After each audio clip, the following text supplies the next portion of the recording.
this meeting to order for the Planning Commission for January 31st, 2022. I want to say Happy New Year to everybody. I'm glad everybody's here, and I'm looking forward to making this a great year. If everyone will stand, we will do our Pledge of Allegiance. I pledge allegiance to the flag of the United States of America and to the republic for which it stands, one nation, under God, indivisible, with liberty and justice for all. All right, Commissioner Little, will you do roll call, please? Commissioner Yeager. Here. Commissioner Dixon. Commissioner Stokes. Here. Commissioner Engelking. Here. Commissioner Stapleton. Commissioner Little. Commissioner McGann. And Commissioner Vidal. Here. Okay. All right. Now we'll be moving on to approval of the previous minutes. If y'all have had a chance to look over those, if there's any corrections, let us know. Otherwise, do I hear a motion?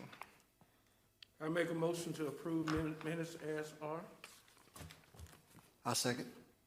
All right, we have a motion and a second. Any discussion? Roll call, please. Commissioner Yeager. Yes. Commissioner Dixon, absent.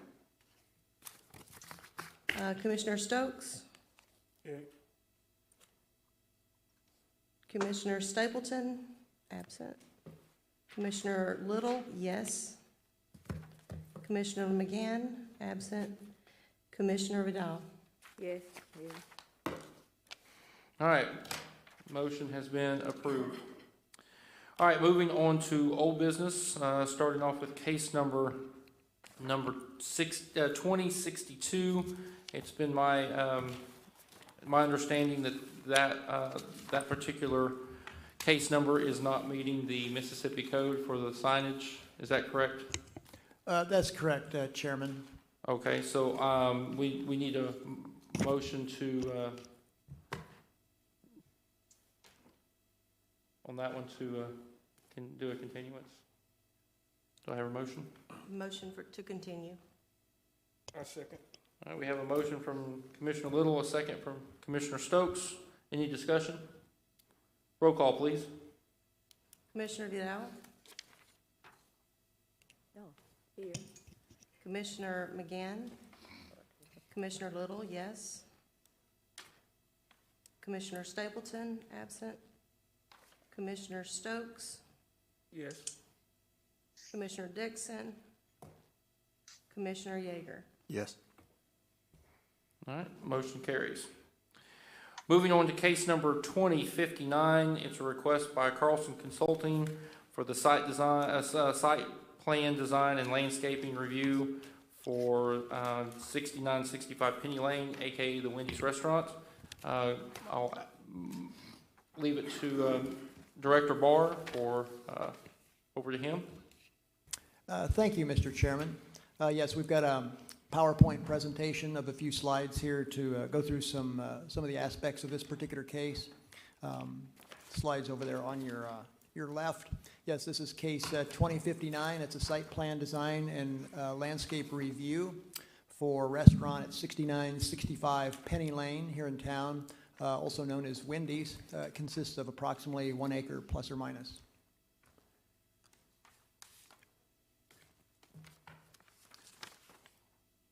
Thank you. So what I've got here is just some things from the zoning ordinance of the city. In this particular case, it talks about architectural standards, their purpose, why the city has them. I won't read that for everybody, but they are there.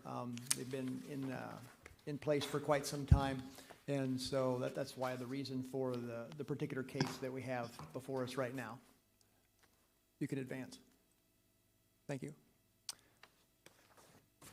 So what I've done is I've tried to, as I've done in the Planning Commission packet, is break it into like 3 aspects. We've got the architectural design standards first, then we've got kind of the site plan standards, and then lastly the landscaping standards to kind of help just break it into sections, if you will. For this first one, this is from the staff report. Oh, the one thing that was lacking, one of the things that was lacking on the site plan, and there wasn't very many. Wendy's and the people associated with it have done very well. They've been very easy to work with, and I compliment them on their ability to comply and submit stuff to us in due time. So I want to compliment them publicly for their efforts. But one of the things that was absent was a dumpster. As far as enclosure, the dumpster enclosure that was missing, that's another case, sorry. So this one is, they're proposing the fiber cement board for the structure of the enclosure. According to the design standard for the cities, for the city, there's two things here to keep in mind. It must must match what's on the building that they're putting on the building.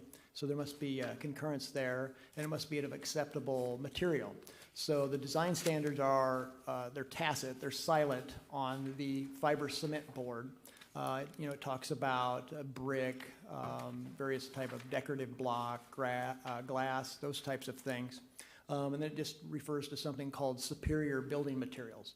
So now my opinion, just professionally speaking, that I think fiber cement board is a superior material. But it's not my call. It's your guys' call. And I don't know what you guys had done in the past with similar things that have gone before you. So that's why I wanted to make sure it was part of what you considered tonight. So that's one of the items there. That's number one. Number two is that for the smaller buildings in town, I believe the zoning ordinance talks about if they're it's around 12,000 square feet is the pivot point or thereabouts. That the buildings would have a pitched roof, and the design that we see there, and then you have a color rendering in your planning commissioner packet, it makes it a little easier to see kind of what's going on from the designs. But they're doing kind of a standard a build with a flat roof. So that's one thing that you'll have to consider tonight. Now, personally, my opinion is that it's a contemporary design. It's very typical of a contemporary Wendy's restaurant, and it looks very nice. But then again, that'll be your call. But staff is not opposed to the roof design as it is. Number three. This goes back to the fiber cement board question. One of their primary building materials is the fiber cement board, and this would be on the actual primary building itself. And so that'll be very similar to the first item there. You have to make a decision if that's an acceptable material to you or not. If you could, next slide. Okay, thank you. Now this one here is almost a moot point because you'll see in your elevation renderings in your packet, the color ones, that they're showing that this is meeting this is just applicable to the north facade. The north facade requires, because it faces a public road, requires a 20% minimum of glass.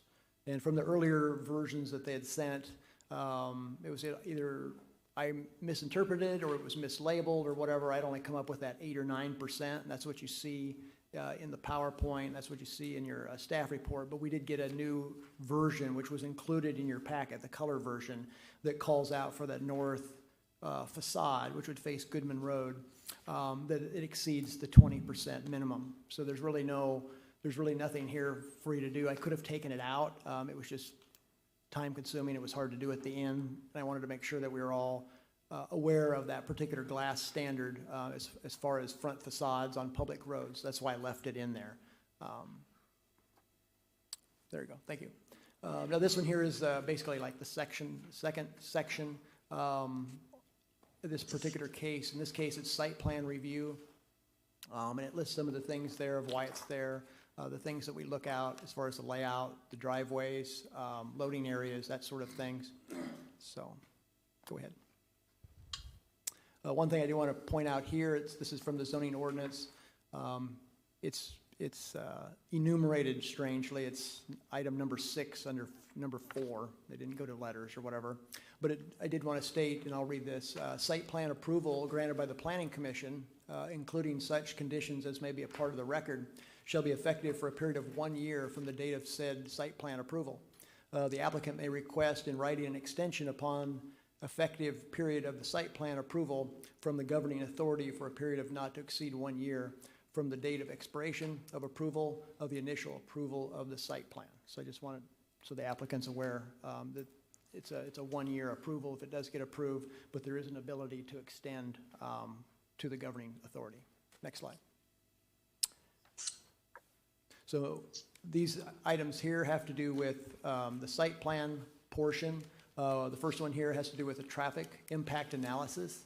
I think the applicant's going to have something to address that tonight, but I just wanted to make sure that obviously Goodman Road is a very busy road, and for safety reasons, it's good the way it's laid out, that the primary entrance points will be off either Fountain Lane or Penny Lane, but it also does have some wording in there about a traffic impact analysis or study or some data that shows that the roadways won't be overburdened.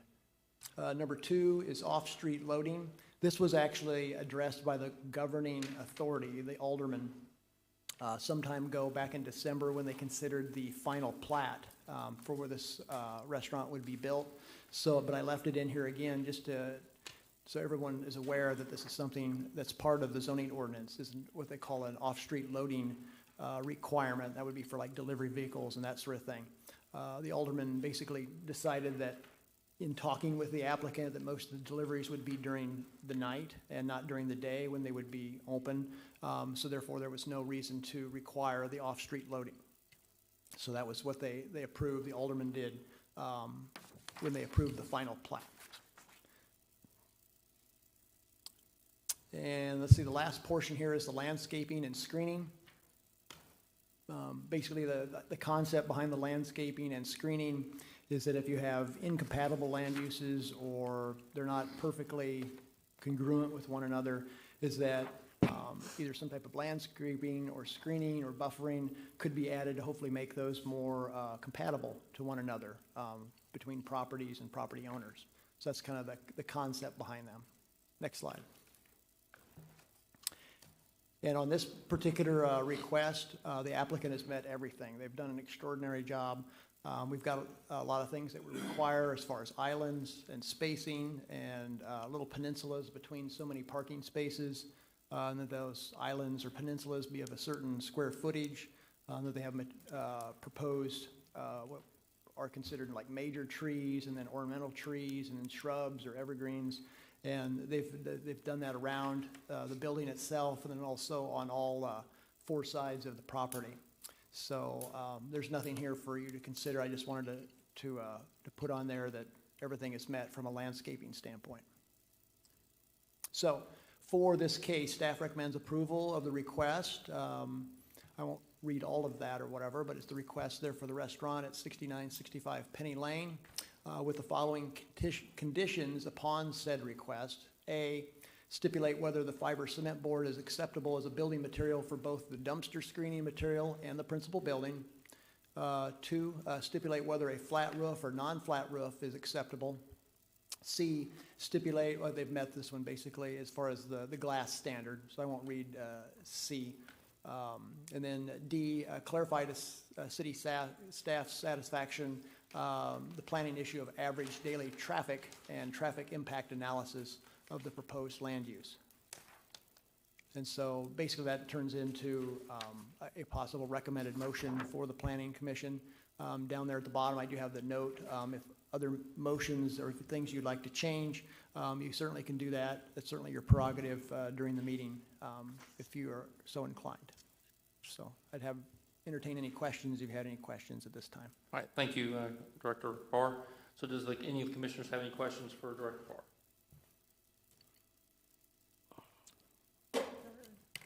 Okay, is the applicant here? Y'all could come forward and just state your name and your address for the record. Good evening. My name is Dean Carlson. I'm with Carlson Consulting Engineers, 7068 Ledgestone Commons, Bartlett, Tennessee. With me tonight is also Dylan Dempsey with my firm. In addition, Anna Pelhank with Meritage Hospitality Group out of Grand Rapids, Michigan, the developer and franchisee for Wendy's. And I believe joining by Zoom, I heard the voice of Ken Brown with Design Plus Inc. He is the architect on the project, and had it not been for COVID protocols, would have been here tonight as well. I want to thank the commission and the staff for allowing us to be here and for working with us on the project. I do want to address the comments that staff has that would be before you tonight in the order that they were presented, so we can give you our information on that. So first, with respect to the fiber cement board, I'd like to give you a handout so you can actually see and touch a piece of this. This is, it's a brand name product. It's called Nishiha. We've used it on a number of different projects. If you're familiar with fiber cement board, you might see it a lot on different developments, and really think that it's a wood product. It's a pre-finished, pre-stained product. It is cement board, so it's very long lasting. I have a similar product actually on my office building in Bartlett and have had it for nearly 18 years now. It's a very, very good product. So I want to send that around so you can see that. This would be the wood grain, and you have colored elevations in your packet. I'm also going to send around some photographs of a recent Wendy's that was built in the Memphis area. We've used this on a number of different facilities with very, very good success. That would be the wood grain material that you see on the renderings and in the photographs. And that would also be the material that would be used for the dumpster enclosure. So we feel that that would be a very good product for this application, and as I said, it's been used quite extensively by Wendy's and other retailers. With respect to the flat roof, as you're taking a look at that Nishiha material,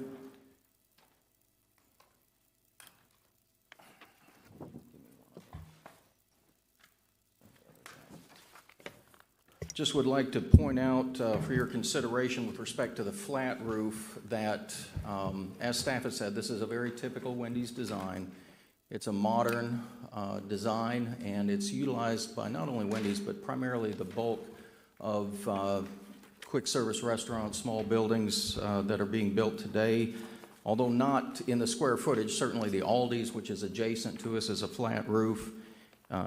Across the street, recent buildings that have been developed, the Taco Bell, the existing Regions Bank that you have photographs in there, they were all developed with the same type of architecture for the flat roof, and the existing Captain D's a little bit further away. It doesn't show up, I didn't get a picture. It's a little bit further, it's not immediately adjacent or across from us, but the Baskin Robbins that's under construction would also be a very, very similar design.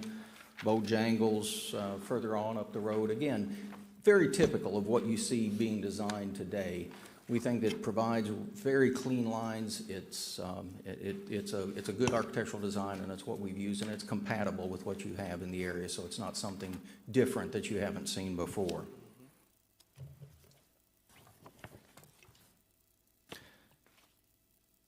As staff said, the glass issue has gone away. We do have 30% on the front of the building that was clarified, and that does show up in that colored rendering, so that item has been satisfied.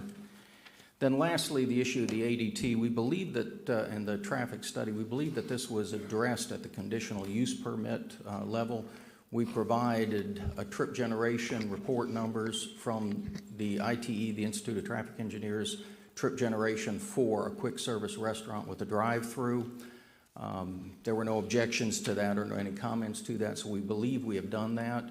Additionally, the average daily traffic counts are available on MDOT's website and have good counts immediately in the vicinity of our site.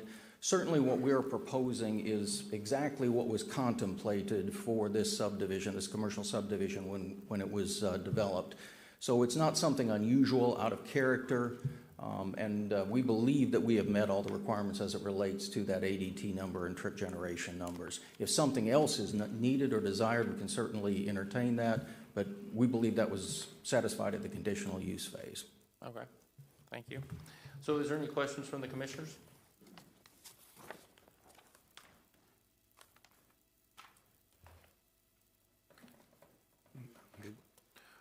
If there is no discussion, do we have a motion?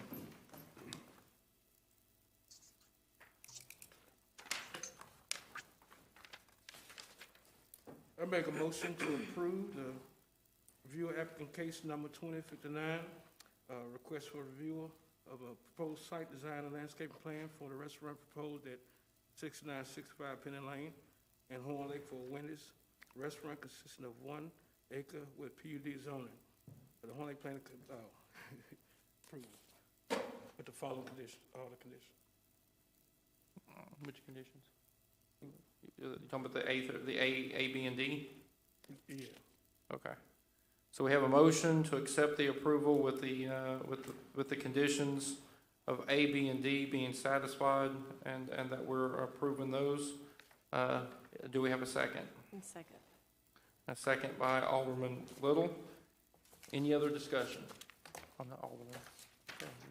Commissioner Little. All right, roll call, please. Commissioner Yeager, Yes. Commissioner Dixon, Commissioner Stokes, Yes. Commissioner Stapleton, Commissioner Little, yes. Commissioner McGann, Commissioner Vidal. Yes. All right, motion passes. I want to thank the applicant for y'all's time and very good packet there. All right, moving on to the next, for our new business, case number 2063, request by HL Ventures LLC for a conditional use for a car wash land use on Fountain Lane. The address will be assigned in the Fountains of Fairfield Meadows, PDU, Section J, Lot 1. I'll turn this over to Director Barr. Thank you. Let me get my papers caught up here, and then I'll be ready to go.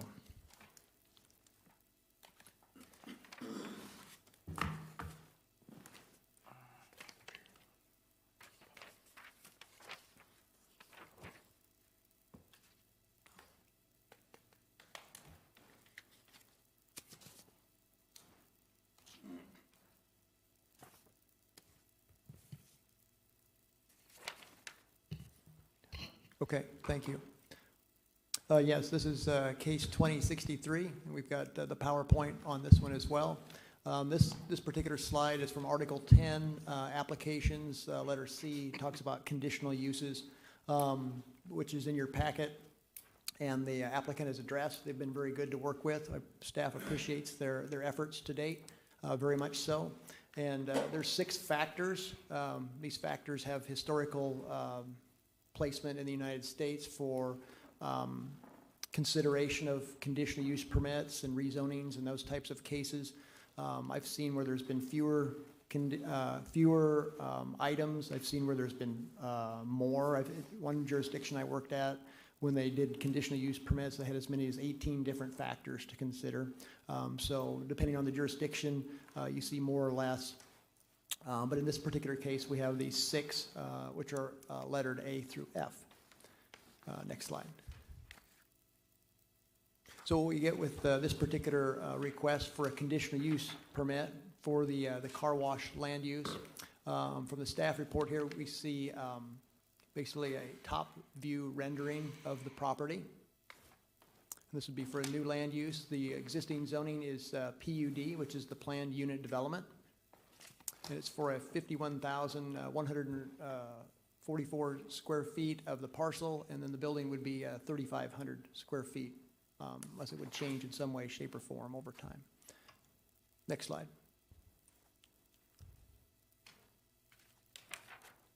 So to go through the 6 items, A through F, the first one here is the questions that you need to consider in making a recommendation to the alderman on the particular question before you.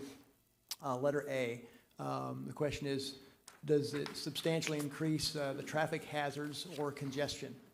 And what was from the applicant is in the monthly packet. And staff our position is there was no hard numbers that were presented that we saw that was provided by the applicant. But our sentiment is that as a car wash, it's not that great of a traffic demand or a creator or whatever. And a positive aspect is that the access point is not off Goodman Road. It's off, like with the Wendy's, because these are right next to each other. Wendy's would be directly east. That previous case that we just saw would be directly east of this particular site. This would be off Fountain Lane. And so that's a positive thing. Oh, if you could go back there, John, thank you. Letter B, does it substantially increase fire hazards? The applicant says that it won't. It's a positive, staff sees it as a positive thing, that it's will be built to current fire codes. The fire codes for the city, I believe, are 2018. And also it's an activity that involves water. So, you know, there should be ample water there. Should that ever have an issue. So that's a positive feature. Letter C is adversely affect the character of the neighborhood. The applicant claims that it will not. And it's really actually very positive that this commercial land uses are intended to the west and to the east, and going across Goodman Road to the north. There's commercial over there. There's the super Walmart Center. There is some residential to the south, but there is some distance, and obviously it's good that Fountain Lane is a physical barrier or breaking between what's proposed here commercially and then the residential units to the south. Okay, next slide. Oh, other direction. There we go. Yeah, when you're making these up on the computer, you never know what font size to choose. That's going to be too small. This one might be too small. I'm going to have to take note of this and go back. So I apologize for that, but hopefully we can still grind through it. So letter D, adversely affect the general welfare of the city. The applicant says it will use public utilities and community facilities. That's a positive aspect. Well, they also state that they'll reuse actually a lot of the water that they use initially there, that they'll recycle and use about 80% of it, reclaim it. That's a very positive thing, so that keeps demand on public water down.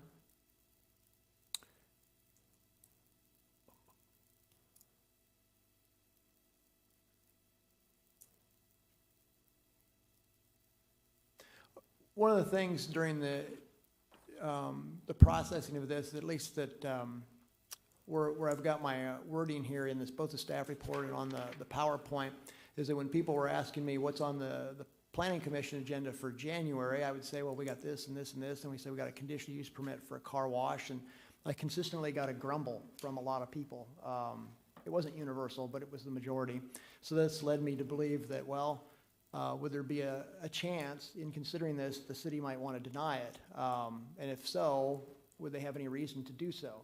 So I reached out to MSU, and they were able to provide, there's a 2-page letter contained in the monthly packet, and they were able to come up with a population threshold analysis, which they felt that the city, with its current population of about 27,000, would support about 5 car washes. Currently, there's at least 6 that we have licensed, and we have either 2 or 3 that are either, we don't think they're licensed. We don't know if they're operating or not. So that's about what we've got for an inventory currently in town. So this was something I really struggled with for several days, because this was big. I mean, because obviously a car wash is a singular build, and what I mean by that is that when it's used, but then when its use is done, it's not like you can like retrofit it. You know, it's not like an empty shell of a commercial building that's like one day it's selling widgets, and another day it's a boutique, and another day it's a barber shop, or, you know, what have you, with some minor changes. So, I mean, obviously what's proposed by the applicant is a very fine, modern day, high tech almost, you could say, concept, which is excellent. So, so in my analysis of this or whatever, I felt that this particular one could put others out of business in town, which then we might have this question of how long they stay before they're either redeveloped or condemned, or they make adjustments to be competitive from a marketable standpoint. So that's what the letter from MSU is, and then some wording that I have there. Moving on to, was it E? E. Yes, thank you. Overtax public utilities or community facilities. Applicant says it, I put down it was not addressed specifically by the applicant. They may have something here tonight that might be able to address that. It is a positive feature that they'll reuse the water, as I mentioned earlier, so it doesn't consume as much water as it could. So, next slide, please.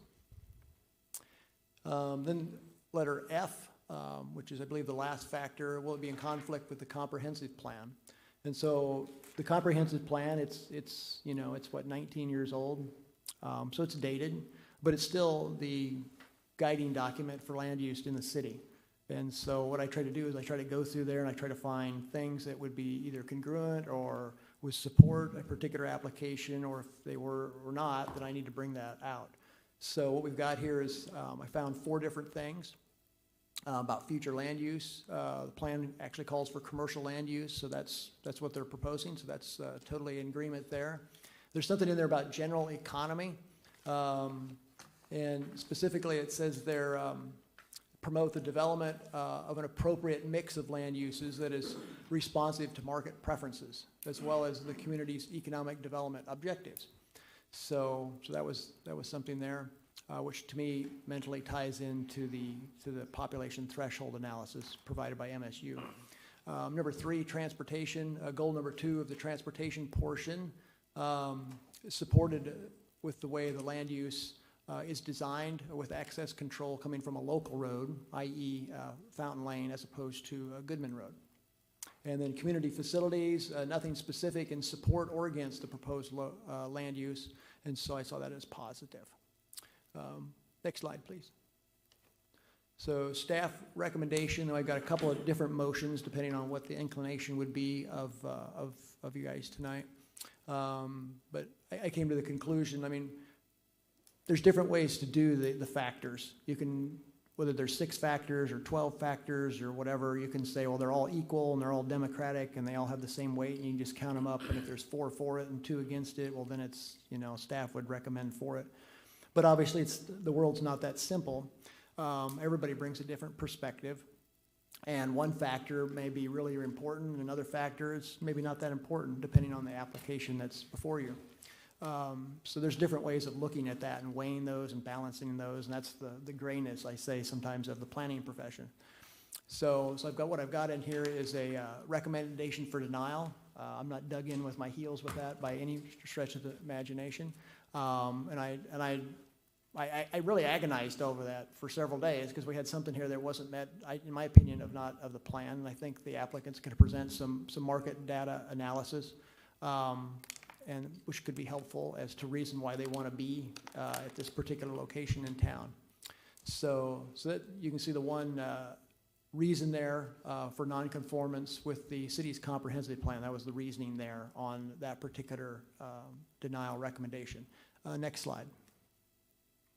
So what I've got here is 2 recommended motions. One is if the Planning Commission would recommend approval, then there's some conditions with that, or if you'd stick with the denial recommendation to the governing body, then you've got a reasoning there, unless you want to add to it or something like that under that item A. So that would conclude my presentation unless you have any questions. All right, do y'all have it? Does the commissioners have any questions for Director Barr? I'd like to make one clarification. Excuse me. In living here 30 some odd years, we all know the little nooks and crannies of the city. On my count, we have 2 corporate car washes. We have 6 self-service car washes, 3 detailers, and 4 gas station, the single car automated, and then 1 mobile car cleaner. Total is 16 car washes in Horn Lake, Mississippi. 2 of those, the gas stations, we have one that is now, it's no longer a gas station. So that was closed up, but the building is still there. And then we have one that the gas station is just shut down, so right now it's closed. So we have 14 active car washes in Horn Lake. So I just wanted to bring that point. Okay. So. All right, thank you. All right, any other questions for Director Barr? All right, the applicant, if they would come up and just give them their name and address for the record. I'm Bill Brown. I wear a lot of different hats, but tonight I'm here with HL Ventures LLC, and my family owns that LLC. I live at 770 Byhalia Road in Hernando. I grew up in Horn Lake, and Horn Lake is still near and dear to me. My father was the first mayor, and when I was a kid, there were 2 country stores and a post office and a bunch of cows and a lot of soybeans and some cotton, and those things are largely gone.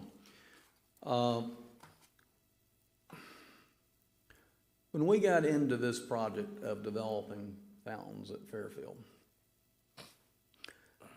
we wanted to do something above and beyond. We wanted to do something that was nicer than anything else in Horn Lake, and frankly, we wanted to do something that was nicer than anything in South Haven and Olive Branch. That's been a little bit of a struggle, but it's taking off, and it's not. COVID didn't help. By the way, if I start coughing, I'm post-COVID, but the cough is stuck with me. I got a cough drop in my mouth, so hopefully you can understand me despite the cough drop. If you look at the Aldi, for instance, you will see brick arches, additional windows. There's going to be some more landscaping. We put in the fountains. Aldi didn't do that. That was a project that kind of got carried away. Hopefully we'll get our money back in 10 or 15 years maybe. But we've gone to a lot of trouble to try to make this a cut above. We have discouraged some people that were interested in buying. Frankly, if a coin-operated car wash asked to buy, I would tell them to go away. I did a lot of checking on the tidal wave people, looked at their website. There's not one around here, but it is a superior car wash. The coin-operated ones, they're probably going away. They don't work real well. Most of the ones that have been around for a while definitely don't work very well now.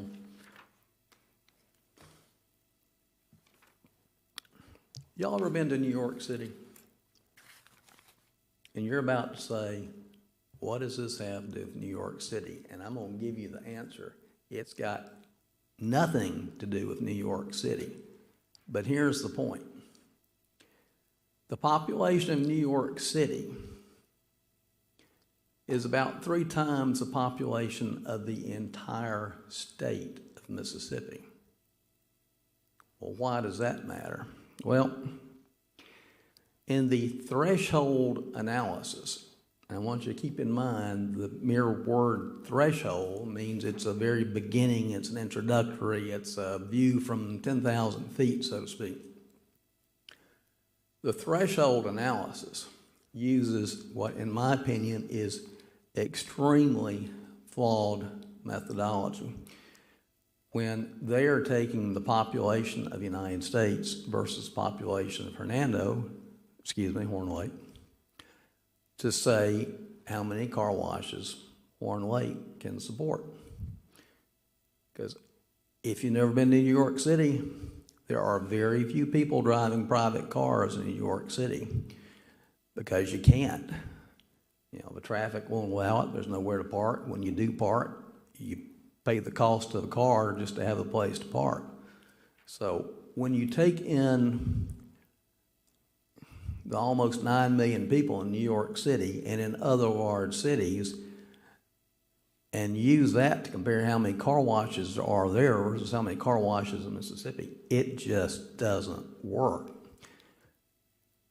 Then when you take it and adjust it for the number of kids, well, obviously you're going to get about the same answer. It is a very, I think threshold is extremely kind as far as talking about the type of analysis that you have. So I frankly would encourage you not to put much weight on that study, other than the fact that it says it is a threshold analysis. I also want to point out to you, and you made a good point, there are two automated car washes in Horn Lake. There's one next door, which these people are going to tell you is not competition to them. They're not in the same category at all. And there is the brand new Century Car Wash, which would be their competition. So when you look at it in that way, they have one or possibly two competitors. When you compare all the ones, when you compare a hand car wash that's going to be very low volume, there's basically no comparison at all. And the coin-operated ones, to me, as I look at that, you're comparing shiny new apples. The hand car washes are oranges, and the coin-operated ones, frankly, are dinosaurs. I don't think the coin-operated ones are going to be in business, and I wish them well, but I don't think they're going to be in business long, and I think higher and better uses at some point in time, assuming they're in a good location, will replace them, and they will be bulldozed, and some more productive use will be placed there. I'm going to let these gentlemen tell you how much they're about to invest in Horn Lake. And it is a staggering figure. But I can't believe anyone, and certainly not people with the number of car washes that these gentlemen have developed and have on the drawing board, would come into an area with any question in their mind whatsoever that it is feasible and desirable to build a car wash in this location in Horn Lake, Mississippi. This gentleman has come from Florida, Baton Rouge, okay. They've all come a long way to be here tonight. They wouldn't be here if there was a question in their minds as to whether or not there was a need for this type of car wash. Now, if you ask me, is there a need for another coin-operated car wash? No, there's not. Is there a need for another hand car wash? I can't answer that one. That's just a completely different animal. But is there a need for an automated car wash? Let me tell you what has absolutely, positively convinced me there is beyond any doubt whatsoever, and that is very shortly after I signed a contract with these gentlemen, I was contacted by a real estate agent representing the Century Car Wash people who wanted to buy a lot. And I said, I'm confused. I thought these were the same people that had one 3 miles away. And he said, it is. They want another one 3 miles away? Yes, they've studied the market. This is where they want to be. These are the people in the business. These are the people with the expertise. And I don't know this professor at Mississippi State, and I don't know how much he knows about car washes, but obviously these people do know. And they wouldn't be here if they didn't think there was a need. Let me mention a few things. I think there were 6 factors on a conditional use. 5 out of 6 there was no question about. And I've spent a lot of time telling you why I don't think there should be any question about the 6th one. But if I'm right on a number of factors, you know, if you're going to say, well, it takes some percentage, surely 5 out of 6 is a high enough percentage. I think we did mention the question about does it overtax utilities and just refer back to another one. Obviously, it does not overtax utilities. Water will be supplied by Walls Water Association because they have that territory. I don't think anybody's hearing from Walls right now, but that makes no sense, but that's the way it is. And the city is from, the sewer is from the city. But about 80% of that water is recycled over and over and over again.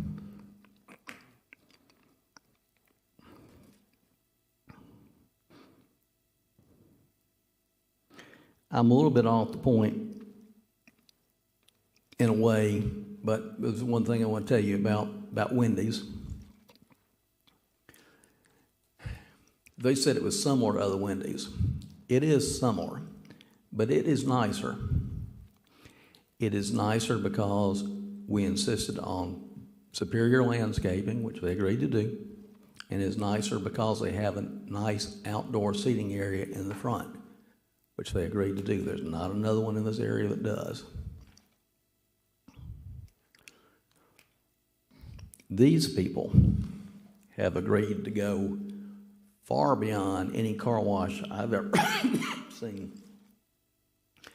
To do landscaping, to have a water feature. They've agreed to modify their building design somewhat to make it a little more appealing. And as Chad said, they have been extremely cooperative. They've been extremely cooperative with me. So I've taken up enough of your time. You need to hear from, not from me, but from the experts.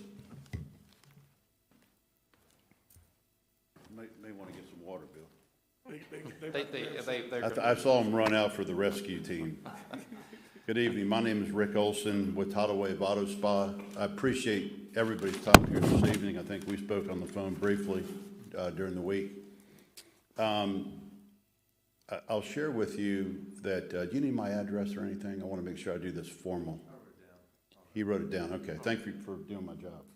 Appreciate that. So, thank you.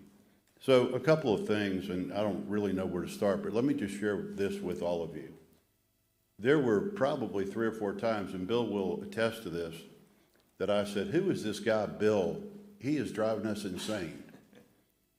Change after change after change. Can you do this? Can you change that? He's not exaggerating when he says that he really wants this to be over and above what a typical development would be. And that's a fact. And Bill, I commend you for, in fact, we ended up putting so much time into this, I said, I got to come up and meet this guy, if nothing else, okay? But there's a lot of things I think it's really important to touch on. And I think, Bill, you did a good job on touching on a few. The number, you had mentioned the number of car washes, and Bill discussed this as well. Let me just share a few things with you. So, first of all, I don't know if you know much about Tidal Wave Auto Spa, but just so everybody has a little bit of background on Tidal Wave Auto Spa. So we started the company in 2004. The company, over a number of years, really became the pioneer of express car washes. Over the years, we evolved into the industry leader, and today we have 91 car washes open across the country. We have 26 under construction, and we have 120 in permitting today. It is our goal and our ambition and our financial commitment to have 1,500 to 2,000 car washes up and operating over the next 7 to 8 years. That's an aggressive task, but we have teams to accomplish that task. We are expanding across all of Florida, Alabama, Mississippi, Georgia, Louisiana, all the way over into New York. So funny that you mentioned that. And all the way over to the West Coast of the United States. We're in warm weather climates, we're in cold weather climates, we're in snow weather climates, and we're in all these climates because of the need for the type of service that we provide at Tidal Wave Auto Spa. There's so many things that we do different, and one of the things that we do different is our model. The Tidal Wave model is not a typical car wash model. And so the hand wash, or the coin operated washes are frankly kind of where we started in 2004 when we had our first car wash in Thomaston, Georgia. and back then was really to knock the mud off of the four-wheeler, because it's a real country town. At least it was back in 2004, like many towns. And so the evolution of tidal wave is quite frankly amazing. The founder, my partner of Tidal Wave, is a chemist by trade. He's a chemical engineer, and he perfected over many years the car wash equipment, the timing of the equipment, the pH in the water, the type of soap, and in fact also has a patent pending on the type of chemicals that are being used to make sure that the cars come out as clean as they can possibly come out at the end of the car wash. But the tidal wave model is such that we have what's called our club plan, membership club plans. If you go to a coin-operated, single-operated car wash, that you put the money in, and everybody's done this. I just did it did it about a month and a half ago in Oklahoma. I got up to about $12 in that machine. And every time I got about halfway through, it ran out. And I said, darn it, I'm running out of coins. So I'd run and put $5 more in. By the time I ended up, I spent about $15 washing my car, because it only lasts for it's on a timer, and the minutes run out. If you really want to get a good wash, you're going to spend a lot of money. So there are certain people, I say certain people, there are customers, people that will use that car wash from time to time, and and some of those people are even members of an automated car wash. So it just depends. Sometimes people like to get out and wash their own vehicle. You just get in the mood to get out there and wash your car, and that's what a lot of people do. A lot of people that use those car washes. But the automated system, our automated system at Tidal Wave we have club membership plans that start at $9.95 a month and go to $29.95 a month, or $34 a month, depending on the type of wash. But you can go through the car wash every single day that you want to wash your car. So when you look at it, really, it becomes the model is very attractive for the single moms who are on a budget, or fathers that are on a budget, or young couples that are just starting off. They can afford $19.95 a month or $9.95 a month to go get their car washed. The average person washes their car 3.4 times per month. So it's a lot cheaper to go to Tidal Wave Auto Spa if you're spending $9.95 a month or $29.95 a month and wash your car 3.4 times on average per month than it even is to go put coins in a coin-operated car wash. So it's the model that people are very attracted to. And that model is what, Bill, the reason why the car wash, frankly, called you, because down the street, they're on the opposite side of the road. And believe it or not, traffic patterns have a lot to do with how fast a car wash builds up their club plans. They have a club model as well. So I briefly read before I came here, and I read again the study that you pointed out and you mentioned in your minutes. And all that I can say about that is the word flawed, it's not even worth talking about, to be really candid with you. It has no bearing whatsoever on this industry, on how our car wash operates. It talks about the number of population. Well, all population doesn't wash their car anyway. So what you have to look at the people, we look at the people that can drive a car, number one. That study doesn't even take that into consideration, okay?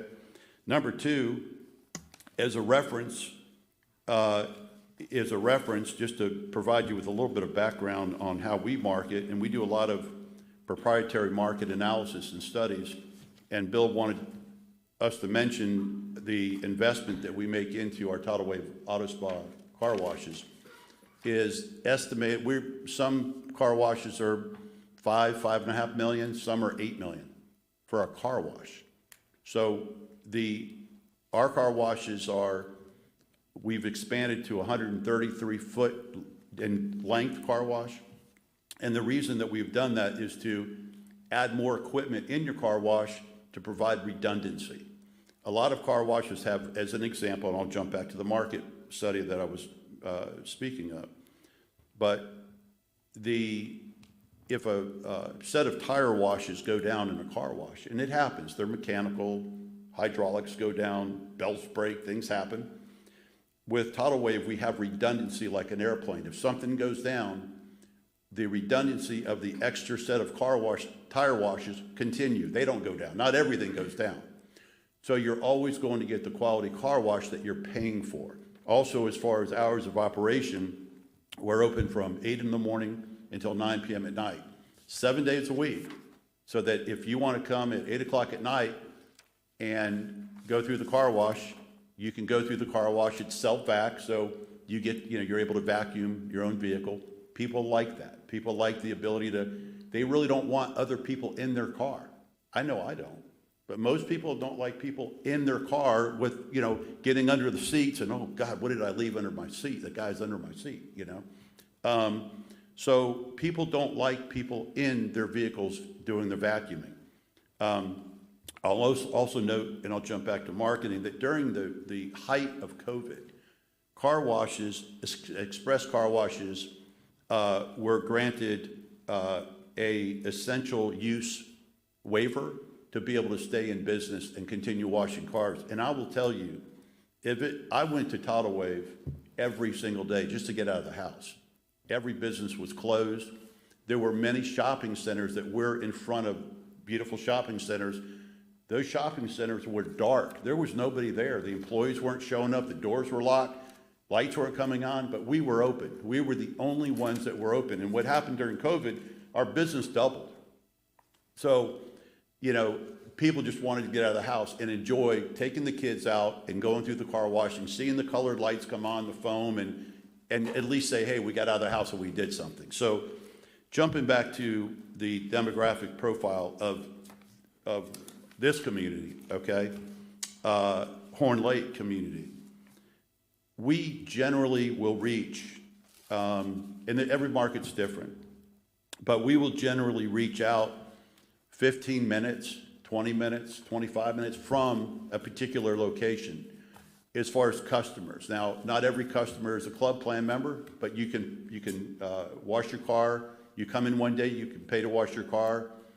About 60% of all of our customer base end up members just because of or 65%, just because of the value add of being able to wash your car at any time that you want to wash your car. And there's a special line for members to go through, so you go through fairly quickly. So just to give you an example, a express car wash will generally max out, probably not a great word, but will generally hit capacity at about 10,000 members, okay? 10,000 members. That's a really, really busy car wash with a really, really big club membership plan, right? And so all of those people are paying a certain fixed amount, the 65% are paying a fixed amount of dollars every month to be able to use that car wash anytime they want to use that car wash. That's why we're open so many hours. So if you take the number that I just shared, 10,000 members, over a period of 2 to 3 years, that doesn't happen overnight. It takes time to build that number of customers. Within 9 minutes of this location, when you look at the age group of 25 to 65, that's really our market, 25 to 65. Not to say if you're 18 years old, you can't come get a car wash, but just, I've got to start and stop somewhere to explain the numbers. So 25 to 65, in a 9-minute drive, 9 minutes, there's 44,000 people, okay, in that percentage of population in a 9-minute drive. If you factor in the number that I just shared, the 10,000, just 23% of that group of people would fill our car wash over 3 years, okay? But we don't draw from 9 minutes. We draw from much further. So now you go out to 11 minutes, there are 63,000 people in an 11-minute drive population from this location. That now reduces down to 16% would maximize our car wash on be able to, that we just can't wash any more cars. The fact that the competitor down the road, and they've got a beautiful car wash, the fact that they're looking for another location, that's the reason why, okay? And I'm really glad to hear that they're successful, and we know that we will be successful as well. 15 minutes, and I won't even go beyond 15 minutes, which we do. 15-minute drive. We reach a population in that same categorized age group of 25 to 65 of 102,811 people. That means only 10% of those people today would fill our car wash with customers. Now, again, this is over a period of 3 years. Of course, you've got your population is going to increase. We've got population progression here. We look at all that as a factor.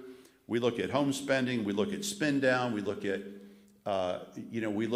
many, many different factors when we consider if we're going to invest $7 million in this community. I assure you, we are not going to get it wrong. We have never, in 18 years, we have never closed a tidal wave. And you talk about repurpose. You mentioned repurpose, and I'll just close with this. There's no worse repurpose building in any community than Walmart, Publix, and the large boxes. If you want to be honest about it, what are you going to do with a Walmart if Walmart closes? Well, you hope Walmart doesn't close, right? So you have to take these things into context and into consideration when you talk about a car wash versus retail and repurposing and all those factors. We're not a startup car wash. We've been doing this for 18 years. We are the 6th largest car wash in America today, and we will be the biggest, #1 car wash in America in the coming years. That's what Tidal Wave Auto Spa is. And lastly, which I think is probably the most important thing, to be really honest with you, is what we do in the community and how we give back. And I'm very proud of this, and I just want to share this real quick. Every September, the 3rd Friday of every September, we take 100% of our proceeds and we donate it to charity. So we will take the charity of choice in this market, and we reach out to people, we reach out to the city or county, and we say, we want input. We want to know where can we put our dollars, our donations for this community. We will be up to $1.5 million. We will be up to $1.5 million. I think it's March or April of this year in our overall donations annually. And another thing that we do, which is very, very special, is, and this really excites me because I get involved in this personally, is that we go out to the nonprofit organizations in this community, your schools. We go out to churches, and we will take thousands of vouchers, and we will give those vouchers on a consignment basis, so nobody has to pay a dime up front. And we will go to the churches and say, here's 5,000 vouchers. They're yours. They're all numbered. They're all activated. So if you take that voucher today, you're going through the car wash. It's a $25 car wash. And we let that church and that school and the nonprofits in your community, which equates to about $50,000 to $70,000 a year, and we say, we're going to sell that ticket to you, that car wash voucher, for $5. You don't have to pay us a dime up front, because the whole idea here is you need the money to buy books for the school, or you need money to buy something in the church. But we assign it. They go out and they sell the tickets, the $25 vouchers, for $10. So the person receiving the voucher is getting an incredible deal. So they're excited, and they're buying, number one, it's for charity, so they want to buy to give back, okay, to the community. We split that $10 with the church, with the nonprofits. We take $5 for a $25 wash. We let the nonprofits keep $5. And by $5, if you think just 2,500 tickets is $12,500. Okay? So if you think about what the library can do with $12,500, the school boards, I get involved in this. We have superintendents of the school boards come in. They're excited. They're out there trying to sell tickets themselves because they know how hard it is to buy books in the library or to get the state to fund something. Through our program, we give back in every community. So we are not just a car wash. And I shared on the phone with you, I said, a car wash is not a car wash. We are not a typical car wash. So we're excited to be here. Certainly, we could have gone onto any property that's zoned without the CUP process, and we wouldn't be here. We came to this location because of the location itself, being close to Walmart, the synergy of the area, being on the opposite side of where the competitors, almost 3.4, 3.3 miles away. We will do very well here. Your community will benefit from Tidal Wave Auto Spa, okay? And we are very confident of that. And we look forward to being here. We look forward to long-term business relationship with you, your city. And if there are any other questions for me, just please let me know. I appreciate the opportunity to share some of these facts with you because, there's facts and there's things that really don't matter. So I appreciate it. Thank you very much. I do have one question. Oh, yeah. Thank you. So where else in the metro area are you building? Say that one more time. Where else in the metro area are you building? Well, we are in every, just about, we're opening in just about every city, every major city in each of the respective states. So Memphis is an example. If you go to our website, you can see all the sites that we're opening in Memphis. We have multiple sites under contract, under construction, et cetera. We back into our demographic profile, and we have a full-time team of people that do all of the GIS, they call it Esri GIS satellite research. And we go in and we reverse engineer back to who our customer base is, and we extrapolate out the competition. And as far as competition in this market, to be candid, one car wash in the density of population that you have here, one true competitor, is not a lot of competition. We have markets where we have, with all due respect, we have 4 real competitors in a market of this size. So, well, I was going to say, the reason I'm asking is because I'm on your website now, and I don't see, and you may have some plan, but I don't see any in the Memphis market. yeah, so And the reason I'm saying that is because even though I know that you may consider one of these express car washes as a competitor over another, I just know that for those clubs to work, typically you want multiple locations, so that way customers have more choice. Because if I'm going to pay for something, I can get unlimited car washes, I may be out and about one other places. So like your competition that you mentioned has one in Covington, South Haven, of course here in Horn Lake, and Memphis. But then the one that you don't think is a competition, because I guess they're small or whatever, they have 8 locations in Memphis. They got one in Olive Branch, Fernando, West Memphis, Collierville, Cordova, Lakeland, Oxford, Millington, Oakland, Atoka, Batesville, South Haven, Germantown, and Bartlett. So because I was a member of that one at one time, and I'm not anymore because of other reasons, but that was the reason I chose them, because I knew I could go anywhere in the entire metro area and I could get me a car wash, and I knew exactly what I was going to get. So having one car wash, I'm just curious how you're going to attract members to come to your one car wash in the entire metro if you're not looking to build other ones. Because like you said, if I looked on your website, I'd see some, but the closest one I see is in Georgia and Alabama. Yeah, and I appreciate the question. So a couple of things. First of all, it takes time to build one car wash. I understand that. And then it takes time to build the second car wash. And so we're growing very rapidly, but we will be in the markets that prove to us by our demographic profile, the studies that we do, that prove to us that we need to be in those markets. So many of the markets that you mentioned, I already know for a fact, many of the markets you just mentioned, we are already either negotiating a purchase agreement or we have property under contract. So we will grow.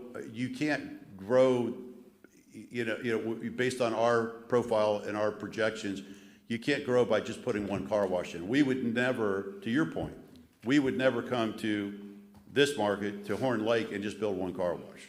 Now, we're not building another car wash in Horn Lake, okay, specific in Horn Lake.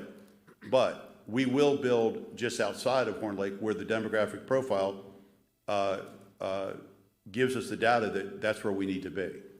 So, we have, the same thing that you just mentioned. We have like Georgia and, different states where we have a cluster of, just like you just mentioned of the competitor, we have a cluster of car washes just like that. It took us time to do that, right? And so the same thing here, it takes time to build those markets, to identify the right opportunities in those markets, but by no means are we looking to build just one car wash. Now, will we be successful just building the one car wash here before we go to another market that's within 8 miles, 10 miles from here? Absolutely. We do it all the time. Our first car wash is successful. Our second car wash is successful. Our third car wash is successful. So we have, I'm just being brutally honest, we have never had a car wash that's not successful. We do our homework. We're pretty good at what we do. We do our homework, and we always look for the right location, the right demographics to locate in. So did that answer your question? I think so. Did any other commissioners have any questions for the applicant? I'd like to know if you could explain to me what happens to the other 20% of the water that's not reclaimed. Sure. I'll let our engineers speak to that. Chris Ferrari. So I'm not an engineer, but I know how it works, so I can at least answer the question. He's actually smarter than an engineer. Yeah. No, we actually have 4 reclamation tank systems that go underground. So if anybody's familiar with restaurants, big grease interceptors is probably what you're most familiar with. They're very similar to that, but just a larger capacity. So they're all dual chambered, and we do it in the course of, there's 3 large interceptors, and then the last one is what you would typically see as a grease interceptor itself. So all along the way, we filter out sand, dirt, grease, grit, oil, other sediments from the cars that get washed off and washed down into the system, and it obviously accumulates at the base of the tanks that then get cleaned out on a scheduled basis. So that stuff gets, stored and then removed out of a truck. So that doesn't go through the city sewer. We have, we say 80%. We're actually working on a new design that should reclaim more than 80%, but that's maybe coming next year. But the rest of it is controlled release, obviously through like a valve plate that goes at the end of the interceptor on the 4th tank. And then after that valve, it actually meets up with our waste line, which comes off of the bathroom, which is just one bathroom, one toilet, and because not a whole lot of people use a car wash bathroom. So the actual refuse discharge from the building is very, very small. So it's usually just some form of small, waste refuse going out. And then the 20% is just the filtered discharge that wasn't filtered back into the wash equipment, but the actual grease and oil and discharge is removed physically from the tanks and hauled away. So hopefully that answered your question. It did. It's a very expensive system, so it's very, very large and very expensive. For some reason, if it's not expensive, it doesn't It work. doesn't work. There's something about it. I don't know what that is. Also, our soap is biodegradable as well. So we're very environmentally friendly. And, we're going in front of Publix and Walmarts and, they're very particular targets. They're very particular about, what are you putting in the ground or not putting, so. I can actually expand on that. So, and we can provide these studies as well during the review process, but, we've had several cities that require us to do water sampling and testing, both prior to the system and after system. So we have sampling ports throughout our discharge lines, and we did test for like phosphate levels and other chemical levels, and we have to produce these, fact sheets that come out, and every time there's never been an issue of our findings. So. Any other questions from the commissioner? You guys will also have a backflow device too, keep it from, okay. An expensive one. All right, well, with this being a conditional use, this is, this is a public hearing, I believe, isn't it, Director? Okay, so I'm gonna open this up for the public. Is there anybody from the public like to speak? Mr. Miller?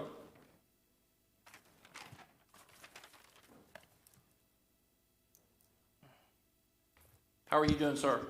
My name is Francis J. Miller, lived in Horn Lake 13 years, and I thank the chair for recognizing the right of the public hearing in a conditional use. Thank you. And all I want to say is I do not want to comment on this situation. Thank you, Mr. Miller. Is there anybody else from the public that would like to speak? All right, we're going to close the public hearing.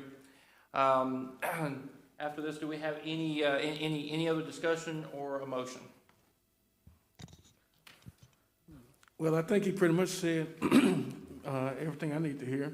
However, I think we need to be careful because a lot of citizens want a variety, and a lot of citizens don't want another car wash. It's been clearly stated throughout the time that a lot of our citizens, I met a lot of them, Mr. Bill Egner sitting down there with you, he can tell you that he don't want another car wash.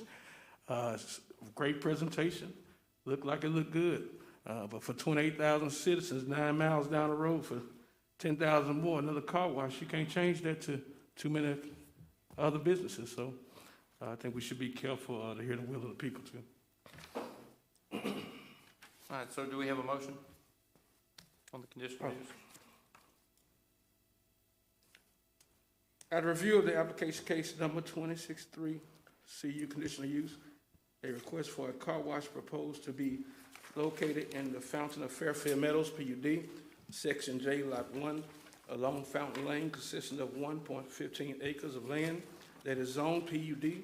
The Horn Lake Planning Commission recommends denial of the request to the City Board of Aldermen upon the following basis, which is non-conformance with the city comprehensive plan and also market oversaturation. All right, we got a motion from from Commissioner Speaking into existence. Stokes. Do we have a second? Second.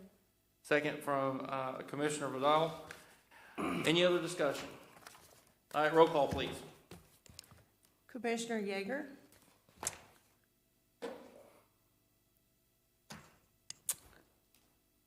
I'm thinking about it. No. So you're voting not to deny it? Yep. Okay, just want to check, make sure that we got that vote. Commissioner Dixon? Commissioner Stokes? Yes.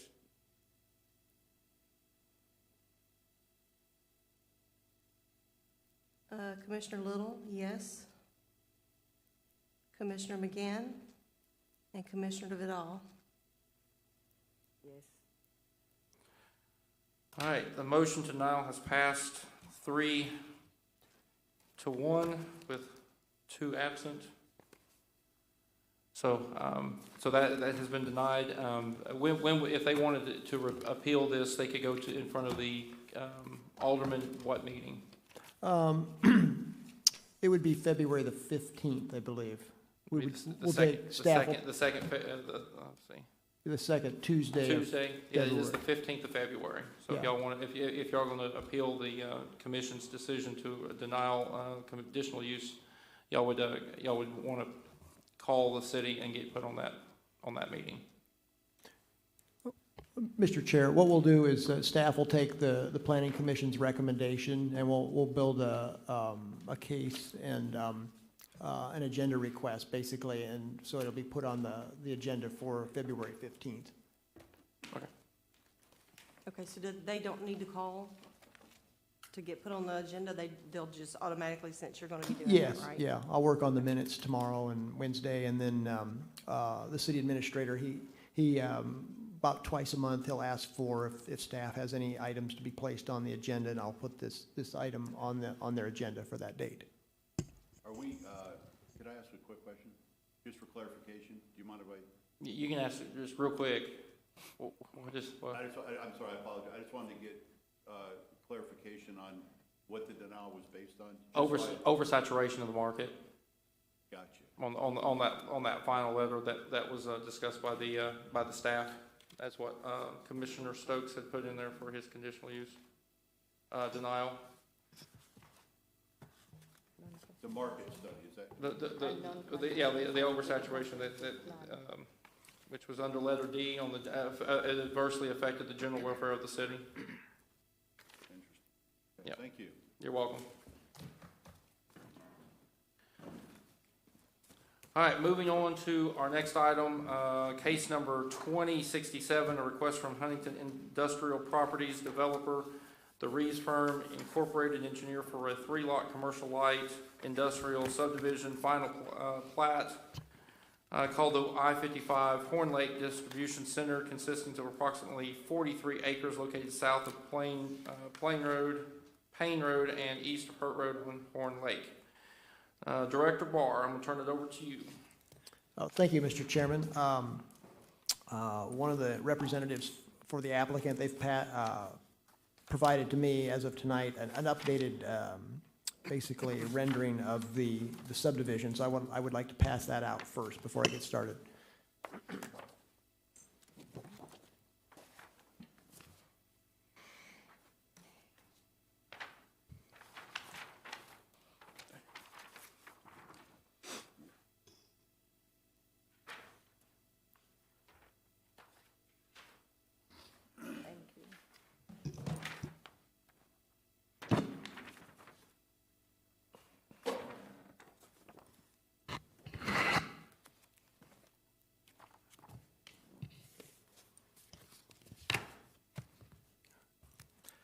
Yes, thank you, Mr. Chairman.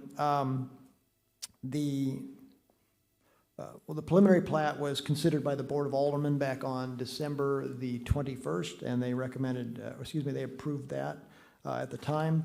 And so, according to the subdivision regs, there still is a final plat to be filed, and that's what's before you tonight is the final plat in the platting or subdividing process. And so what I've got there on this particular slide is why it's before you. It's considered a major subdivision, not necessarily by the number of lots, because it's only 3 lots that are proposed, but it does, or what is proposed is a public road. And so that's, at this point, it's run through the DeSoto County GIS, and they've, as suggested by the developer, a name of Logistics Avenue, and so that would be the name of the road, the plat, when it gets platted and recorded. And so that's the purpose there on that particular and definition of a major subdivision on that particular slide. Next slide, please. So more notes from the platting of subdivisions, which is under section 34 in the city code.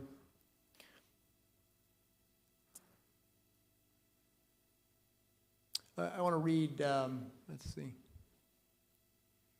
I'm gonna have to go to a bigger font. I just have, and as you never know, it looks really good when you're on it, when it's right in front of you on the screen. So, but anyway, I want to read section 34-33. I believe that's it. Maybe go ahead one slide. I'm looking. No, go back, please. Thank you. Nope, not that far. There we go. All right. I just wanted to make sure it wasn't somewhere else. But anyway, section 34-33, procedures for recording the final plat. We go through the process tonight. Would be a recommendation, one, approval, denial, approval with conditions from the Planning Commission. Then it goes on to the alderman for final decision. If they approve it, then of course it gets recorded, and then it says there. I'm picking. There's some writing there in blue. It says a recording fee is established in the office of the Chancellery Clerk. That's down at the county. And an attorney's certificate of title, certifying title to the land subdivided valid as of the hour and the day of recording, that sort of things. And it says the final plat shall not be recorded until, that's what I'm trying to get to, all required improvements have been completed and inspected by the city, and a final resolution authorizing acceptance of the improvements has been acted upon by the mayor and board of aldermen, or to a performance surety for the entire cost. Full letter of credit, as an example, required improvements has been posted. So I just wanted to state that for the record. Next slide, please. Thank you. So what we have here is what was submitted earlier. What staff does is when we get an application in, we send it out for review, and we get comments back, and I try to work with the developer applicant on if they can make some adjustments to some of those comments, and sometimes that's possible, sometimes it's not. In this case, just to kind of summarize it, it's a proposed area of 42.6 acres. Number of lots is 3 that's proposed. None of the land involved is located in the 100-year floodplain. That's very positive. Let's see. Oh, a new public road, as I mentioned earlier, is proposed, which would be the named Logistics Avenue. Water is Horn Lake Water Association, sewer, the city of Horn Lake. The zoning is 3 types of zoning. For Lot 1, which is farthest to the west, is C1 and C3. And then lots 2 and 3, which are more in the central and northeast portions of the subdivision, has the M1, which is the light industrial zoning. And that particular slide, that blue line, shows the outline of the 3 lots that are proposed, with the Logistics Avenue coming off of Hurt Road and going to the east. Next slide, please. So for this I-55 Horn Lake Distribution Center final plat, these are just excerpts I've taken from the subdivision regulations, and they're the different articles that we look at to make sure that it's up to a particular standard or not, or if they want to request an exception, or if they want to ask for something different.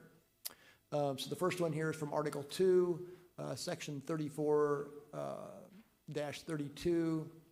That's for data for the final plat. And so as I mentioned earlier, it's all signatures and certificates and seals would be required before the plat can be recorded. The second one there, which is starts at number 1 under Article 3, Section 34-57, which has to do with streets. It actually talks about a minimum cul-de-sac length of 500 feet as for a proposed subdivision. From the plat, what's proposed is about 1,150 feet.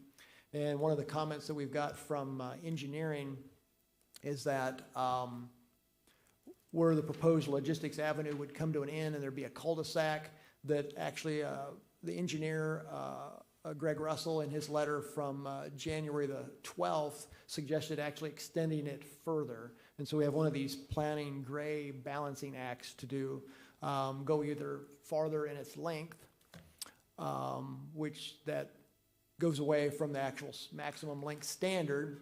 But the reason for the engineer wanting that, and planning staff concurs with the thought, is if you go maybe back one previous slide there, because if you see there, lots 2 and 3 are next to one another, and then what's proposed now is the cul-de-sac comes to an end.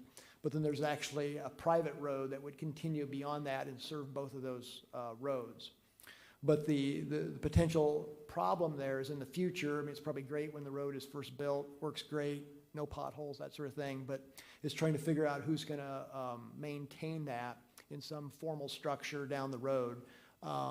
It might get along great, might work it out great, that'd be great, but in order to help avoid maybe any potential conflict there, and therefore the road may deteriorate and not serve the 2 lots very well, is the engineer had suggested extending that about 300 to 300 feet to the east, and then flipping where the cul-de-sac now, the balance of it goes to the north, it would be on the south. And that's the drawing that I passed out tonight that was supplied by the applicant. They've come up with that rendering, if you will, of making that adjustment. Okay, next slide. One more, please. Thank you. From here, this is Article 3. This is Section 34-58. Is that what it says? Yeah, 3458. Thank you. You're welcome. Easements call for a 10-foot wide rear, 5 feet wide for side, and 10 feet wide utility easements are called for from the subdivision regulations. From the plat, From the preliminary plat, no easements were shown except for a 10 feet sewer easement located along the east side of Lot 3 and a 60-foot wide MP&I electrical easement shown on the eastern third of Lot 3, which is proposed to be abandoned, that particular easement. And then a proposed new 60-foot MP&I electrical easement along the northeast corner, east side and southeast corner of Lot 3. So basically the point here is that it doesn't quite jive from the actual normal standards of the subdivision regulations. But we're going to run with the assumption that that was looked through in a capacity at the preliminary plat stage. But if there's anything that needs to be done there as far as future rendering of the easements, that would be actually on the final plat. Number 3 here, section 3463. This has to deal with the road name. They've come up, originally there was no road name. They've come up with a road name that's been checked by the county GIS system for non-duplication, that sort of thing. So the Logistics Avenue is fine. Next slide. This has to do with Article 4, which is the minimum required improvements. And this here this focuses in on the January 12th letter from Greg Russell, which was being used as the city's engineer on the review of this particular subdivision proposal. And what I did is I just kind of categorized it into overall observations from that letter, since there was really no other way to organize it. He didn't enumerate the actual points. There was like, I don't know, 15 or 16 or 20 different points. So if you'll notice that originally there was a small gap north of Logistics Avenue that actually would have been like a very narrow panhandle for Lot 3. It looks like from the rendering tonight, if I can look at it here for my first time. Yeah, it looks like they've eliminated that by extending the road right away to the east. The concern from engineering and planning staff was that could be subject to what they call a spite strip, meaning that if someone ever wanted to get access from the north, it could be real difficult to do, though, or maybe only done at a high price or maybe higher than normal market or whatever. So by eliminating that, that eliminates some a very small area, a very narrow area of maintenance for the landowner of Lot 3 in the future, and expands the road right away. So that would make it into a public maintenance. Once the road is dedicated, it would be maintained by the city of Horn Lake. So that does look like that's been addressed with these new drawings. The second overall observation from that January 12th letter, where we talked about earlier about, let's see. This is where I was speaking earlier about where the cul-de-sac came to a certain length, but it was to elongate that. It looks like that's been proposed with the new drawing. Let's see. And then number 3, from that same letter, there were 16 other suggested changes. Some of those had to do with drainage, plat notes, clarifying certain items. I didn't want to burden everybody with each one of those, but those, it'll be later seen in the staff's recommendation that the applicant try to meet those, meet those 16 points. Next slide, please. So staff recommendation on this particular case is that A, all required signatures, certificates, and seals shall be provided on the final plat on the signature pages or page. B, all required bonding, performance, surety for improvements shall be supplied, and public improvements shall be installed per City Code Chapter 34, Subdivisions, Article 4, required minimum improvements, sections 34-86 and 87 respectively. Item C, eliminate the north gap on the proposed public road by widening the road right-of-way to the north property line of Lot 3 and adding a plat note stating that the center line would no longer be the center of the road right-of-way, because it would be basically asymmetrical. There would be more width, if you will, on the north side than there would be on the south side, and that's important to note.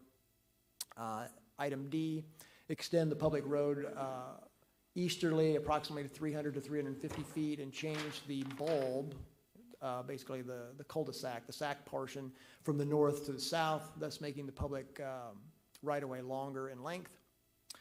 And then E, meet, change, and update all other items from the January 12th letter dated from Greg Russell of the Neil Schaefer Engineering Firm, except for the third item, which deals with off-street parking. That will be addressed in the next two cases, which is our cases 2068 and 2069, which are site plan and design review respectively. So staff recommendation here is for approval with those conditions attached. That would conclude the presentation unless you have any questions. All right, thank you, Director Barr. All right, do we have any questions from the commissioners for Director Barr?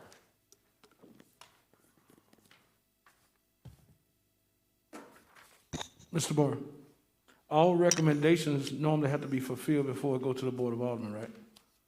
Unless we recommend that they overlook this one.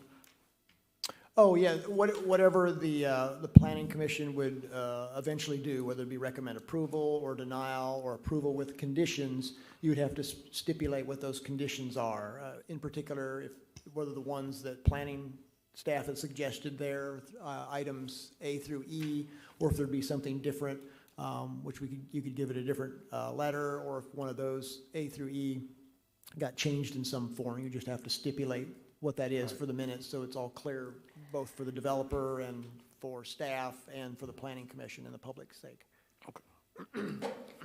I do have one question for you. On this site plan, we wouldn't be talking about traffic, would it? We couldn't talk about the traffic on this one? Or would that be a different site? Well, that's a very good question, thank you. With the site plan, like we did with the Wendy's case, that was part of the site plan review, was the traffic analysis or traffic impact analysis. So what I've done is I'm basically dealing with those in the two cases that follow this one, 2068 and 2069, because that's actually part and parcel of the site plan and design review process. Gotcha. The reason I ask is we've had multiple warehouses go up in the city lately, XPO and L51 and so on. But look, we can even use Walmart, for example. Their 18-wheelers access Goodman only. Now, Hurt Road is a 2-lane road. Their only easements on be Hurt Road. They'd have to come off Goodman, go on a 2-lane road. This is a 500,000 square foot, two warehouses together. I mean, what are they gonna do? Turn off Goodman and drive on it only at night? They ain't gonna be able to do that during the day. Very good points. Because I spoke with Mr. Russell at length on that, and I guess the Neil Schaefer, the people that reviewed this or whatever, they struggled for some time whether to either require or ask for like additional right-of-way on Hurt Road for like truck traffic and that sort of thing. And then also if the proposed new public road, which would have the name Logistics Avenue if it needed to be widened or such. And so what they felt that it would be a narrow enough of use, mainly where it's just warehouse. We don't know of course, what Lot 1 would have on it. It has commercial zoning. So obviously it's going to be a commercial use as opposed to light industrial, which the warehouse uses are. But they in the end, they felt that the Hurt Road as it is would be sufficient. And they're not requiring a separate lane for the northbound traffic? No, sir. They're not, okay. For 500,000 square foot to total warehouses, they think a 2-lane road is sufficient. Yes, I guess they discussed it at length or whatever, and so at the end, that's why I included that letter, because that was the summary of all the whatever 18 or 20 points that they had, but that was not one of them, was to add a turning lane on Hurt Road. I think with the warehouse on Neil, we recommended an extra turning lane because it's also 2-lane. And I think that They put- made a turning lane. they made But a turn. their main easement's They on made the a highway. mess. Go ahead. I'm sorry. I was just saying, their main truck traffic's gonna be off 51. They made a complete driveway to access Right. straight 51. That's the difference. All right, any other questions for Director Barr? Is the applicant in?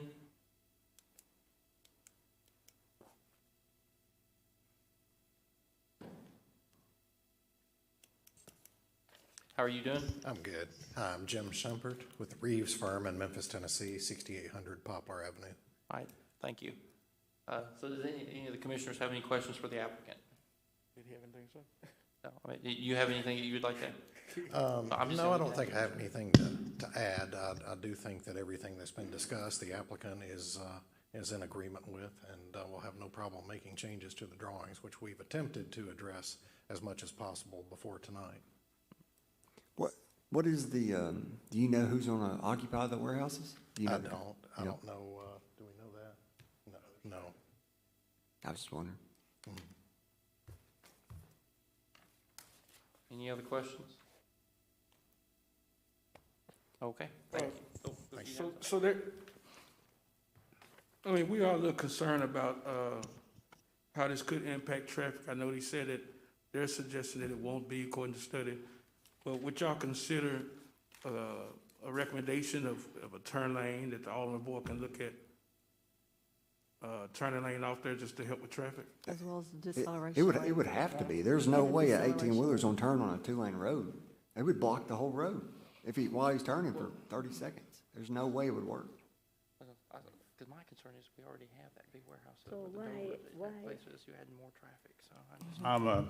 I'm David McDaniel with Huntington Industrial Partners, 1150 Northmore Court, Atlanta, Georgia. I know it sounds like a lot of footage, 500,000 feet. If you look at the sort of traffic that would come from two warehouse buildings, and this would likely be three tenants. One of the buildings would probably be split, the other building would probably be single tenant. These are speculative, we don't know exactly who will be in the buildings.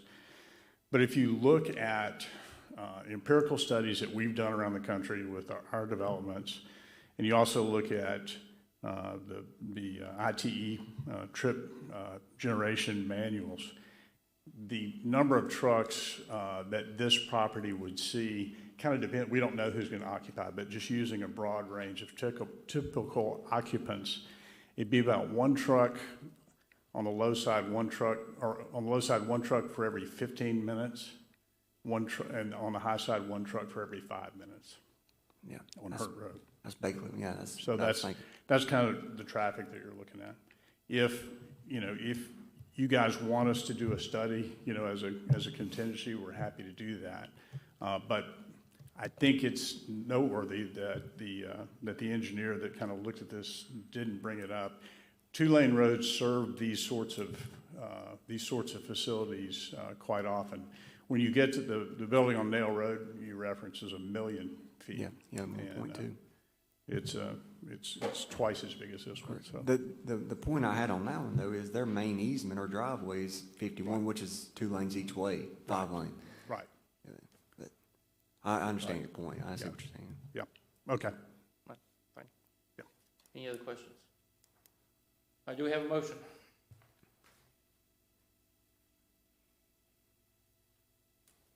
I have a motion. Okay. After review of the application case number 2067 SDFP, a request for a 3-lot commercial and light industrial subdivision final plat called the I-55 Horn Lake Distribution Center consisting of 43 acres plus or minus. The Horn Lake Planning Commission recommends approval of the request to the Board of Aldermen with the following conditions. A, all required signatures, certificates, and seals shall be provided on final plat signature pages.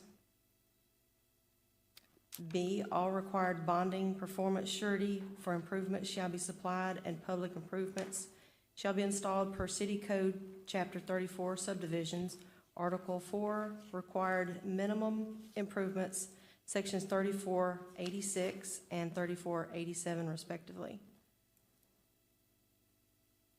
You've eliminated the gap, so we will see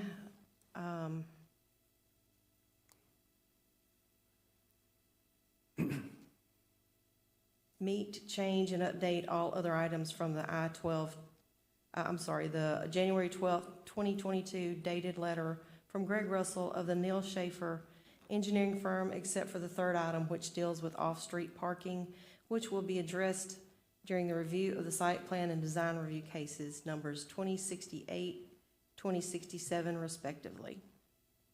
Okay, Well- correction, 2069. I'm sorry, 2069 respectively. So we have a motion for approval of case number 2067. Do we have a second? But I got a quick, could she add, to add that study that he said he might, Yes, might do about the traffic? Will you add that in your So you- motion? He's asking if you can amend your motion to include a traffic study for the Yes. trucks on. yes, her please, amend, that would be D, amend, F. Go letter F. well, C and D, they've already addressed. Yeah, so you letter F. So it'd be C and then D. Okay. The final one would be D, the traffic study. All righty, we got a motion. Do we have a second? I'll second that. Motion made by Commissioner Little, second by Jaeger. Commissioner Yeager. Man, my brain is just went right there. Can we have a roll call, please? Commissioner Yeager, Yes. Commissioner Dixon, Commissioner Stokes, Yes. Commissioner Stapleton, Commissioner Little, yes, Commissioner McGann, and Commissioner Vidal. Yes. All right, motion approved.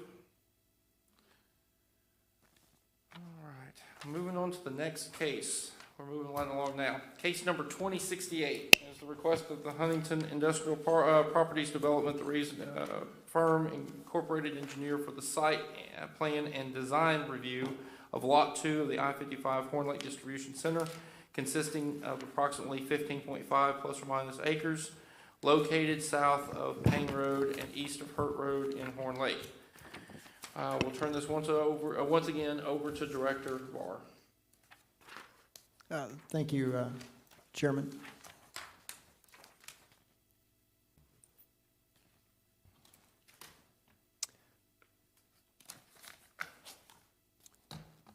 I won't read the slide. It's pretty explanatory to what you just read there, whatever. So next slide, please. Again, these, as we saw earlier in the Wendy's case, or the architectural standards and why the city has those, the purpose for those. I won't read through those since we're familiar with those tonight. Next slide, please. So what we have here is the architectural design portion of the review. And I've tried to highlight 2 or 3 points here that are found in the staff report. One thing that I did not see, or staff was not able to see in the site plan, was where any external dumpsters, trash collection, would be provided. So we have that under number 1 up there, is to,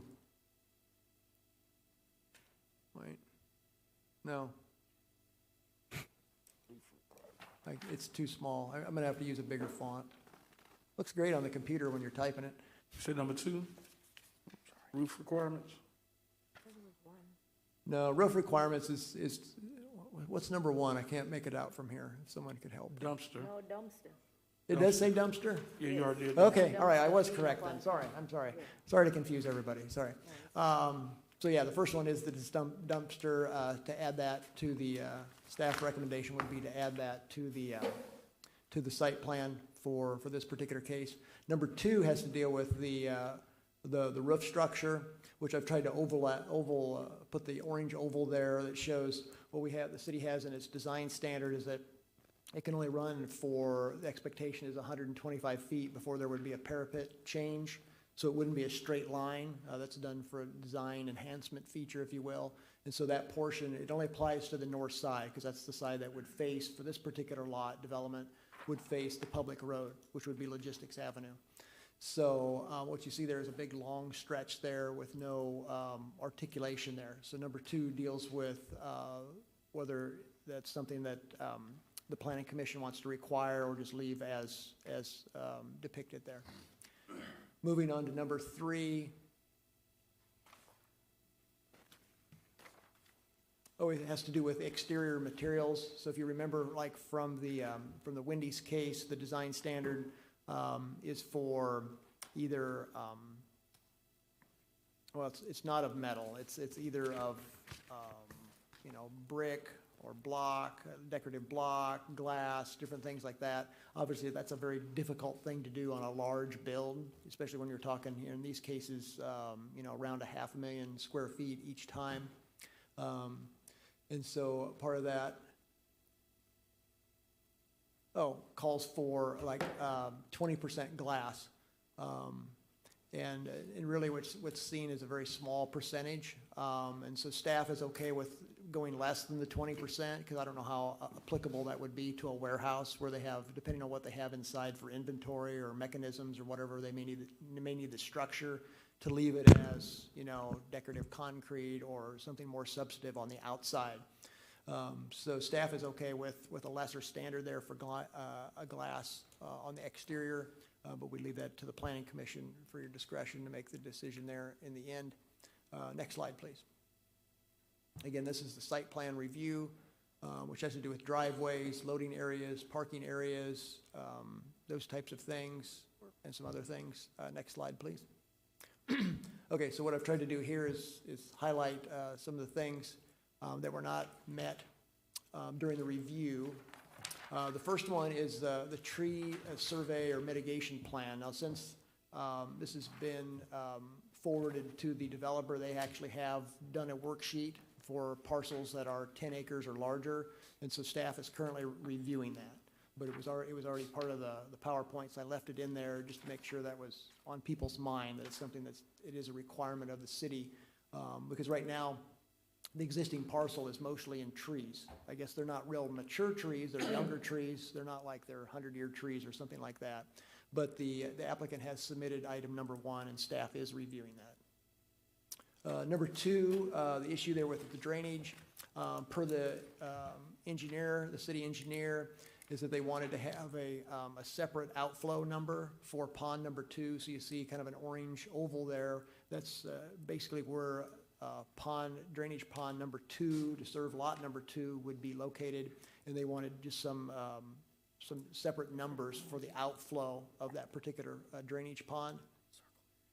Number 3 has to deal with the traffic impact analysis. I didn't know if the applicant could clarify on that for staff satisfaction and the Planning Commission's satisfaction tonight, even though I think you may have gotten it through the Plat, actually, the case before it, by adding that as an added condition to that particular case. The off-street parking, now this is a very interesting one. I mean, it's a very interesting thing of planning, in my opinion, or whatever, is the whole formulas for off-street parking. The zoning ordinance dictates a certain amount of off-street parking based upon the land use. So in this case, the standard of the city is basically 1 parking space for every 1,000 of, I think it's gross lease space. So this particular building for lot 2 is at right around 265,000 square feet. So that equates out to what, 264 parking spaces. What's provided is 195 spaces. Staff has done some research. The applicant has done some research. They believe that the standard is too high for what is planned here. And staff would be open to a different standard than the 1 per 1,000 square feet of gross leasable space. And that can be discussed. Actually, staff, in my opinion, would be okay with like 1 per every 2,500 square feet. There are other developments in the Memphis metro area and Olive Branch where they're using a standard that's lower than our 1 per 1,000. Thank you. And then the last item there, or the last section, is the landscaping and screening. Next slide, please. And so I've tried to highlight, there's just mainly 2 issues with this particular, the landscaping. It just takes a lot of words. I'm going to have to explain the item number 1.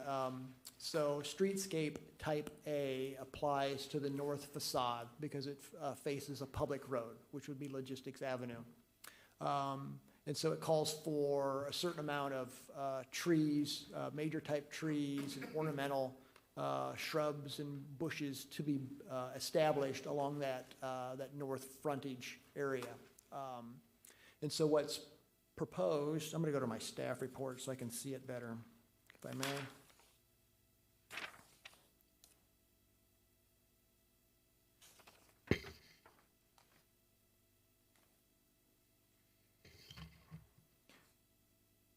Yes, the major tree plantings exceed the standard, which is fine, but no evergreen shrubs or groups of ornamental trees, which the requirement would be 20 foot on center, are proposed. Sodding is proposed in most areas, and a 20-foot width is required for width for this, this landscape area, but they've actually provided 66 feet for width for the grass area and the major trees. So the standard is, that can be applicable, is that for every 9 parking spaces for the north side, which would be the trucks, is used, because the standard is that they would have these landscape, it would be for the ornamental tree. What am I doing here?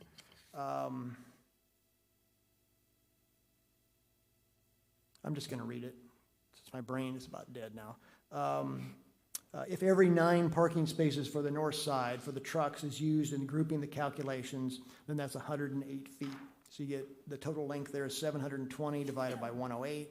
So you get 7 trees required. But 12 large trees are proposed for the one considered the entire length. So they're exceeding that standard, which is fine. It's very good. But there is no ornamental trees or no shrubs or bushes that are proposed. And so they use that standard to come up with the spacing and that sort of thing. So, so they've got, 12 large trees proposed on the north facade. Sorry to not explain that any better.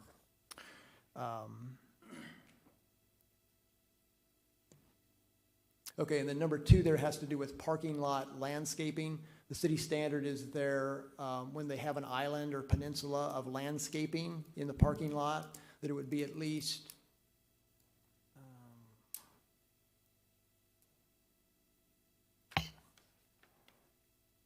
I'm trying to read the number from here. Does it say 200 feet or 300 square feet? 300 square feet. Okay, thank you. 300 square feet. And what's proposed is about, from what I can tell from the drawings, about 145 square feet. So staff would like that to be amended to meet the standard, so that each one of those little islands or peninsula would meet the 300 square foot of landscaping in the parking lot for like the employee parking. Next slide, please. Again, this has to do with the site plan approval. If it's approved tonight, then that approval would be good for a year. Next slide, please. So that gets us to staff recommendation. Staff is recommending approval of the request for the plat, which would have the address of 2325 Logistics Avenue for the warehouse on the 15.5 acres on ground that's zoned M1, with the following conditions. Number 1, add a dumpster to the plans for review by staff. Number 2, add parapet articulation over every 125 feet of linear length to the north facade. C, increase the amount of grass. Increase the amount of grass as a glass, as a building material to the north facade. D, perform on required tree survey prior to elimination of any trees. E, address, clarify, and meet all items from the January 12th, 2022 letter from the city engineering firm Neil Schaefer, specifically Greg Russell, including numbers about drainage ponds, allowing for planning commission to determine final off-street parking requirement, which I spoke of earlier. F, address the average daily traffic, which that may have been addressed when you added that condition on the plat. And then item H, increase the parking lot landscaping requirement to provide each island or peninsula with at least 300 square feet of landscaped area per the zoning ordinance. That would conclude the presentation unless you have any questions. All right, does any of the commissioners have any questions for Director Barr? I have a question. Okay. You said it would, 1 parking space per every 1,000 square feet? And that would be like 265 parking space? Yes, Commissioner Vidal. The current standard in the zoning ordinance for a warehouse land use is one space per 1,000 square feet of gross leasable area. So that would equate to like 264 spaces required. Now, that's not the trucking area, that would just be for employees. And what's proposed is 195. Really, due to the constraints of lot number 2, there really isn't room to add very many more spaces. I don't think they could actually realistically get to the 264. And from the research that I've been able to do, and as well as they've been able to provide to me, as far as what like the city of Memphis is doing in their metropolitan area, and like the city of Olive Branch, they're actually using a lower standard, but it seems to be working, functioning well. Okay. Would it be possible for them to get one per 1,200 square feet, which would be like 220? One per 1,200.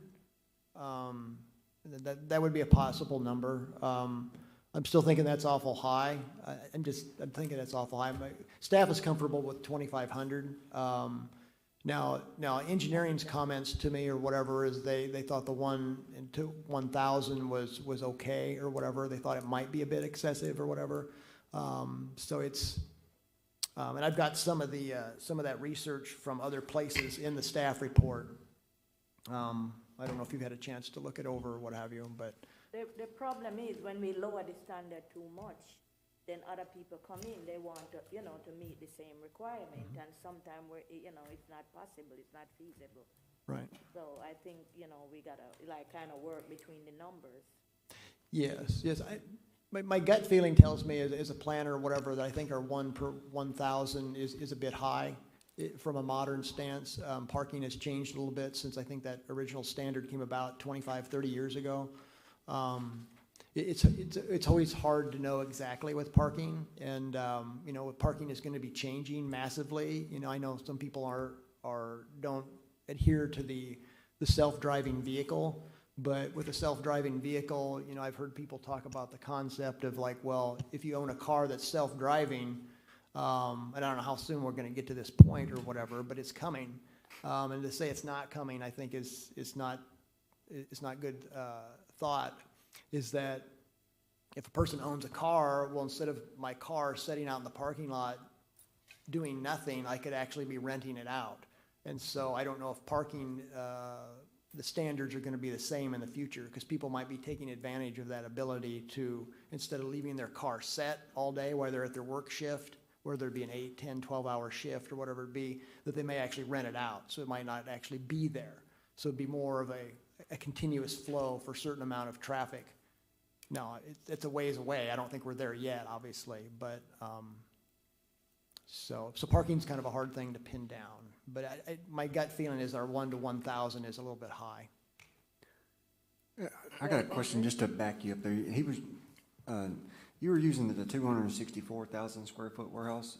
Are they able to meet the parking on the 208 square foot warehouse? You mean on which number? You use the bigger warehouse. Are they able to meet the parking on the lower square foot warehouse? Well, in the next case where we have case number 2069, that particular building is 240,000 square feet. And I think they were shy on the parking as well. It's the same issue. Oh, shy. I don't remember the number without looking at the staff report or the slide or whatever, but that building was slightly smaller on lot 3 at 240,000 square feet. You're This right, was you're 265. But they were short on both cases for the parking for our requirement of the 1 per 1,000. And that's strictly due to the land? There's not enough land, is that the reason you're stating? Well, I'm thinking they could probably add a few spaces. There are some spots in the site plans themselves that they could add a few spaces, but it's not enough to actually hit the standard. Because you got to remember, there's a lot going on with all of these. There's the truck traffic, there's the drainage ponds, there's the access roads. Additionally with lot number 2, this particular case, per the fire code, they're going to have to add a fire lane to the south side of the building. That's going to be another thing. And so when you add those in, those all take out area, usable area. So I don't know if there's a whole lot of area to add. In this case, would have to be what?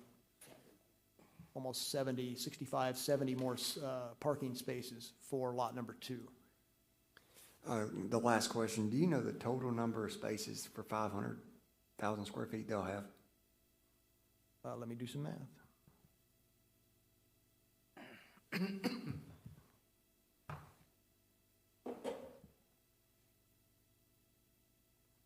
You said 500? Well, it is roughly 500,000 square feet of warehouse. Oh, 500 square, okay. 500,000. Well, You said it'd they're be less five, than, it'd be 500 spaces, yeah. but you were going less than the standard, that's why I was asking. Yes, so like what they did, I brought the, like on the big warehouse on Nail Road, it's now called GXO. Yeah. What was done there, it looks like, is that they kept it at the 1 per 1,000, but they had it where they actually physically built less to start off with, but they have areas where they could expand to the north and to the west, I believe it is. So they didn't actually make them build to the actual 1 to 1,000 standard, but they do have the potential to reach that there. Gotcha. In this particular case, with these 2 cases, I think the sites are a little bit limiting for their size to meet the 1 to 1,000 requirement. Gotcha. And also point is that with the warehouses, you don't get the customer influx for parking. So it's just the actual employees that are parking and then the trucks, so. Okay, any other questions for Director Barr? All right, do we have the applicant here? Oh, yeah, he's here for the next case, too. I know he's gonna be here for. Hi, Jim Shumpert again. I do have a comment about the parking, and I do think we're providing adequate parking. I would think that in a case like this, we would look at what's actually necessary, and if we could go with a ratio of maybe 1 to 250 for office space and 1 to 2,500 for the warehouse storage space, that would be more in line with any of the surrounding municipalities and the warehouses that are typically built. Do y'all have any questions for the applicant? What, the dumpster? What are your plans for the dumpster? Oh, we will add those. Mr. Barr, is there a required dumpster size for a warehouse, 265? Is there a required? Commissioner, no, there's not. It's just a requirement that it be provided, basically. And where it wasn't shown, we didn't know if it was going to be something that was done inside the warehouse or if it was going to be external. And so that was just something we felt that they needed to address. And that was likely an omission, and we will address that. And it will be outside? Yes.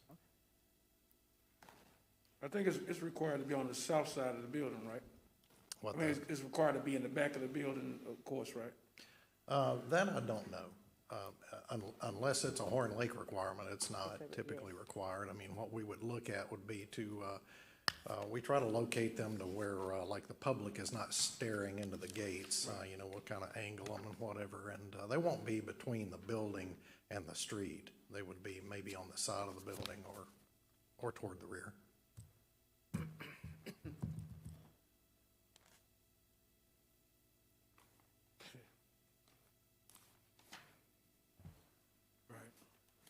Mr. Barr, do you know if if it's required for the dumpster be in the back?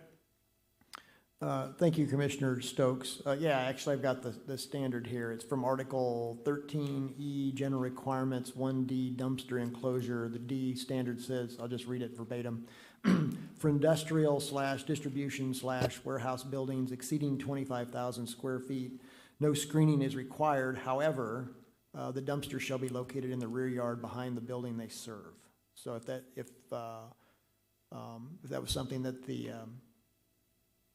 applicant wanted to ask for an exception from, and that was agreeable to the Planning Commission, that's something that you could do. But the standard is actually that it would be in the rear, behind the building that it serves. Okay, I have a question. At some point in the future, the neighboring properties may have buildings on them. So what would we do, what would need to be done for the dumpster containers at that point? Would they need a shield, or what would we need to do with that? Very good question. I don't believe they're required when the building gets large, over a certain size, that they have to be, yeah, it says here, no screening is required. Right. So, now if that's something that you're inclined to require above the standard and the applicant is agreeable to that, that could be something that could be considered. But the standard right now is no screening is required for the larger buildings, of the dumpster area. Mr. Barr, go ahead. I have a question. Is this where we address the 20% or whatever of the glass? Right. Or in the next? No, it's part of, it was one of the conditions there, where, as far as the architectural design standard, the glass, standard. Yeah, so if you would like, if you want to make comments or questions, and that's fine. Yes, I have a question. So, he stated that you could put, less than 20% glass. Do you have any idea about roughly how much percent glass you'll be using? I can't give you a figure, but it would be significantly less than 20%. I mean, these are made of tilt-up concrete panels, and they typically don't have much glass in any of the panels. They do have some to let in light, but it's not going to be 20%. Mr. Bard, my next question is there a limit that it cannot go less than 10% one? Is there a set? No, Commissioner, the standard is actually the 20%, but it, you know, if it's agreeable to the applicant and the planning commission, it could be a number it's greatly different than that. And that's why we have the meetings like this, or whatever, is discuss some of these aspects, because we have these standards, and it's nice to have the standards, but a lot of the stuff that comes before you, one month you're looking at this, and another month you're looking at something totally different, and then you just have to kind of feel it out as you go to see if it's an appropriate standard for that particular application. But staff is completely okay with like a 0 to 2% glass facade for that north facade. Any other questions? My last question, the gentleman that I was talking to, what was your name, sir? David. If we approve both site plans of this warehouse, would David take his traffic study to the Board of Aldermen, or would he take it to the city engineer, Mr. Barr? If it was made a condition like it was on the Correct. On the plat, they would obviously on the plat it still goes to the alderman. Gotcha. Here, the action you take can be finalized tonight if you approve the site plan and the applicant is agreeable to the conditions. However, they might appear be amended. Obviously, if there's a disagreement between a condition between developer and planning commission, they can appeal that to the governing body. You know, if they really feel that the standard is, they're just not agreeable to it. So with the site plan, for the most part, it ends tonight if you approve it, you know, whatever the conditions might be. With the plat, that's different, because that has to go to the alderman for consideration each time on a final plat. Good deal. Thank you, sir.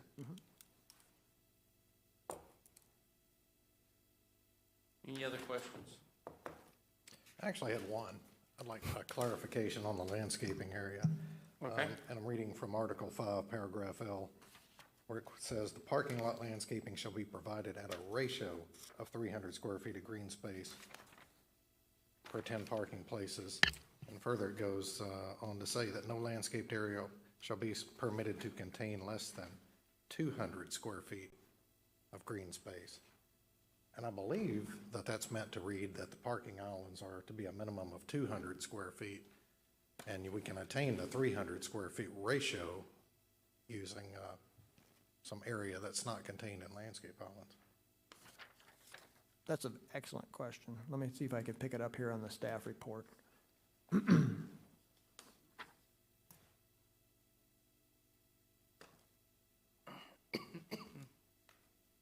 You are correct, yes. It says here, shade trees for every 10 parking spaces or increment thereof. That's why I was using the width of the parking spaces, because when it says or increment thereof. says here, no parking space should be located farther than 50 feet from a landscaped area, and no landscaped area shall be permitted to contain less than 200 square feet of green space. The 300 square feet is the ratio. Okay, Yes, thank you. great, thank you.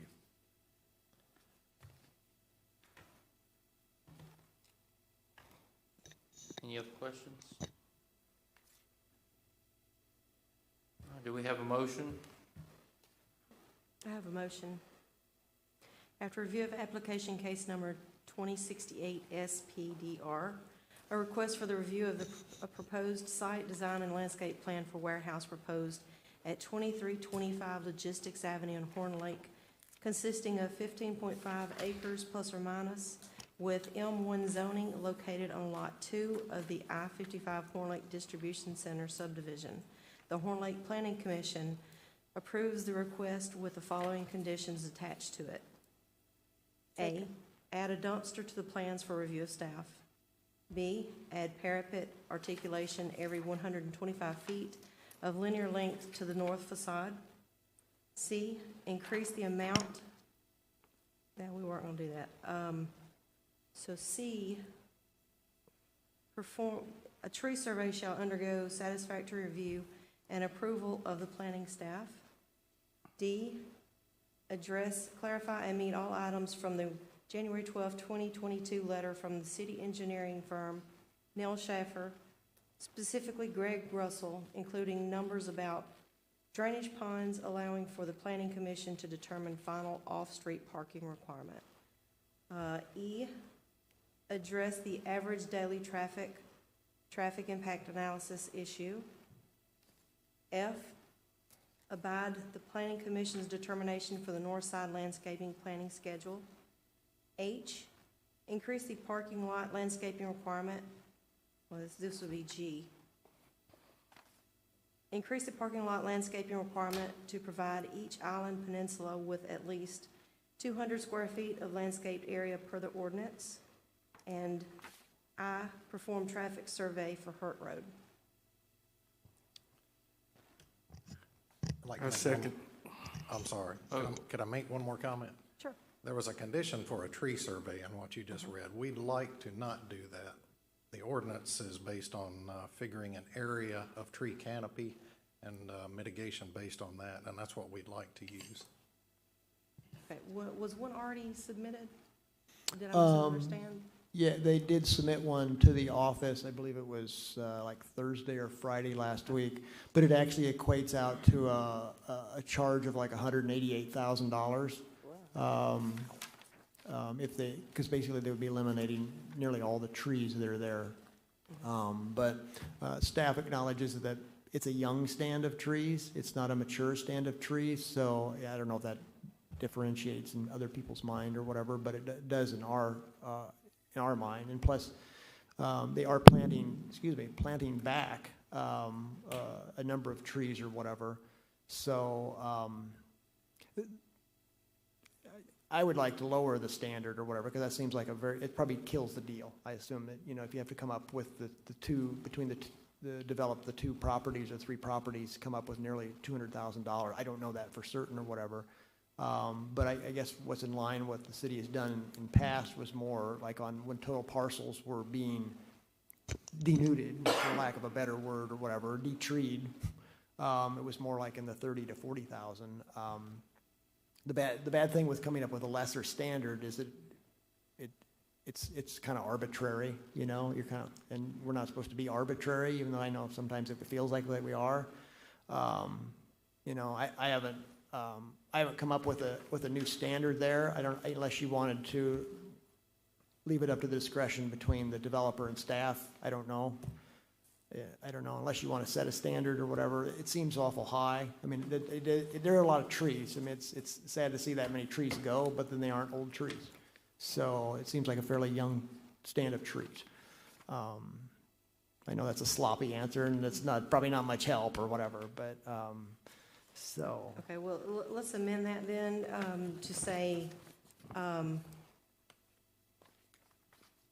tree mitigation shall be agreed upon between.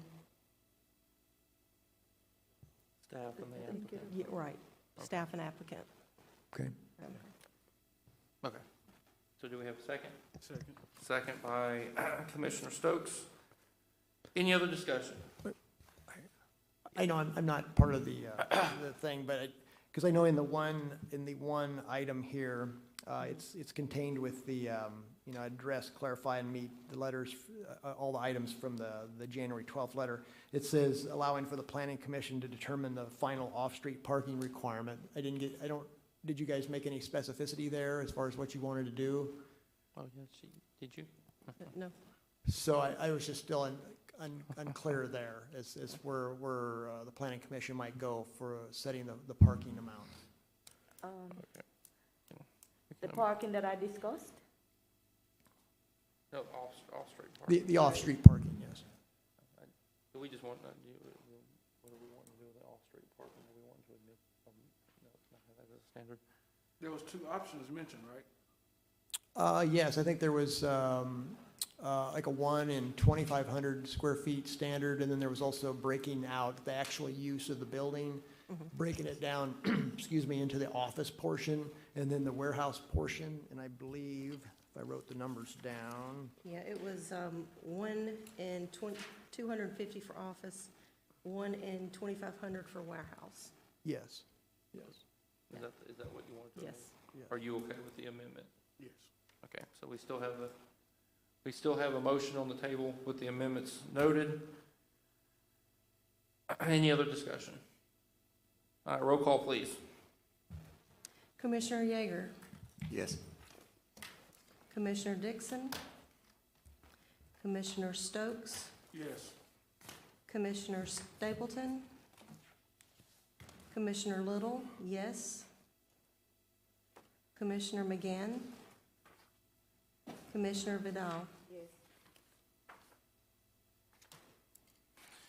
All right, so that motion has passed.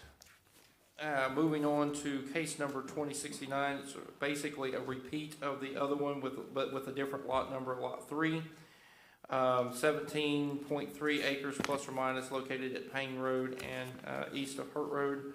I'm going to turn this over to the director, and if it pleases the director, I mean, we can probably go and just discuss what the differences are on this one versus the other one, since we've already been reviewed on the other sections of the lots that pertain to this subdivision. Yes, thank you. Like it says on the screen up there, it's for a 240,000 square foot, and I have a typo on, it'd be page 1 on the title page on this particular, where it says 265. That was from the previous case, but the actual building that's proposed for lot number 3 is the 240,000 square feet. So I just want to make sure that's clear. Next slide. Yeah, so we've had very similar issues here with the dumpster and the parapet wall not being there. It's only there for portions, kind of like on the ends. There on that. In this case, it would be applicable to the south facade, because the south facade on lot 3 is the one that would face the public road. Okay, next slide. Next slide. And then the differentiation here was from the engineer was they needed a clarification on the outflow of pond number 3, which pond number 3 would serve this lot number 3. And then the parking spaces here, the zoning ordinance requires 240, which is that 1 to 1,000, but they've actually supplied, per the site plan there, 147 spaces. Next slide. And next slide. And regarding the landscaping portion, the streetscape type A is on the south side. I think I'd come up with like 151 square feet for the little islands or peninsula. Obviously, the standard is 200 square feet, and the ratio is 300 square feet. Yeah, moving on. Next slide. Approval's good for a year. Next slide. So staff would recommend approval of this request, which is 2250 Logistics Avenue, for a warehouse land use consisting of 17.3 acres on land that is zoned M1 with the following conditions or changes. add the dumpster to the plans for review by staff, add parapet articulation over every 125 feet of linear length to the center portion of the south facade. Actually, I'd almost change number C really and just say, go with the amount of glass at that 0 to 2%, or for the south facade.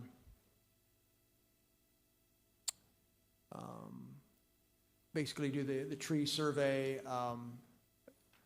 to come an amount that's agreeable between staff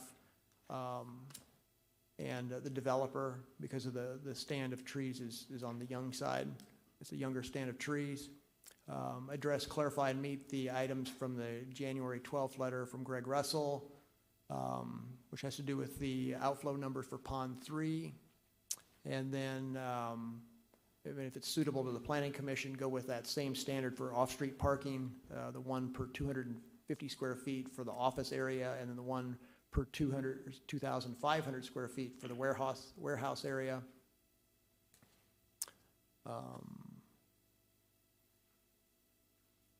Address the average, the traffic impact analysis. I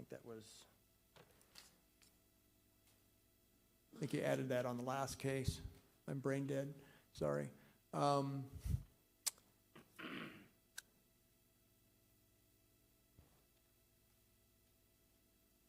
Abide by the Planning Commission's determination for the south side landscaping or the planning schedule.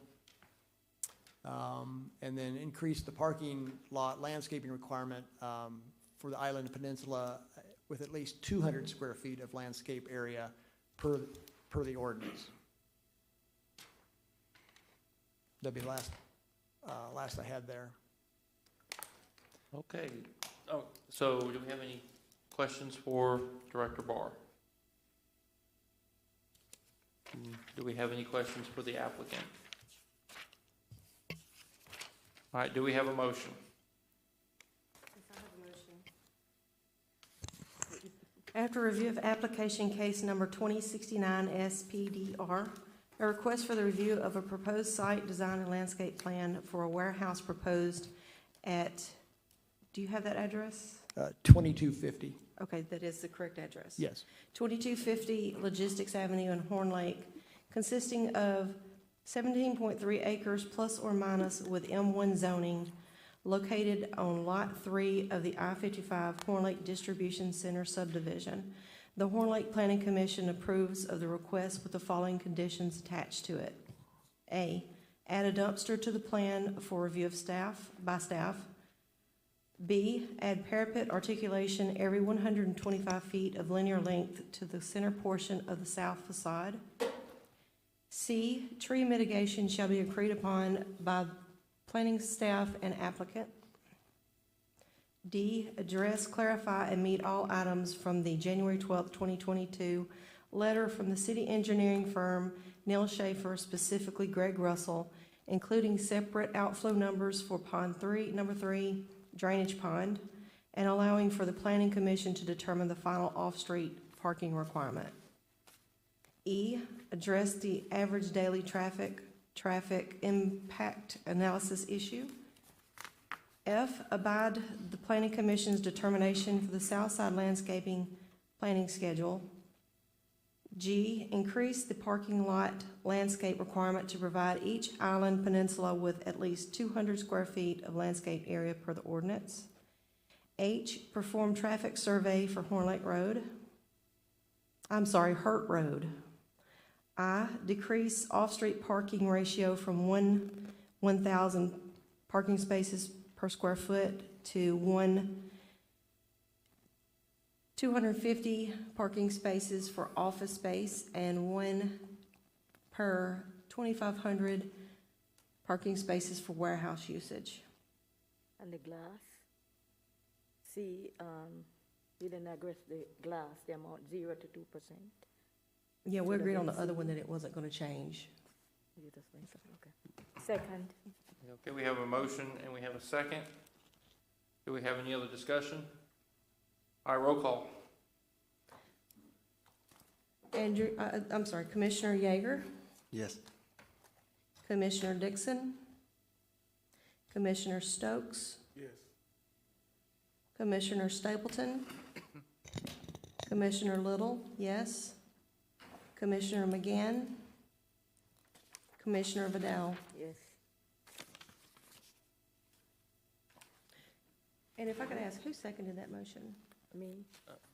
Mr. Riddell. All right, moving on. Next case number 2070, a request for a sketch of a minor subdivision unnamed at this time to be located at 2036 Goodman Road West in Horn Lake by Metro Construction Developer. Ms. Moore, owner, and ETI Corporation. I know I'm on, Melissa Allegra, engineering company on land that is zoned as C4, consisting of the approximately 1.1 acres plus or minus. I'm going to turn this over to Director Barr, and I apologize for messing up anyone's last name that I cannot pronounce. I am not very good at that.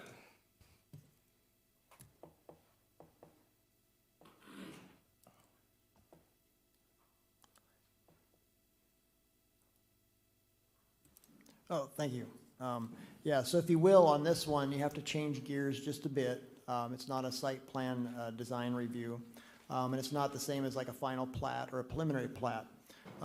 With something that's considered here, as far as what's involved, it triggers what's found in the subdivision regulations of something called a subdivision sketch plat. And so that's what the applicant slash developer has proposed and submitted.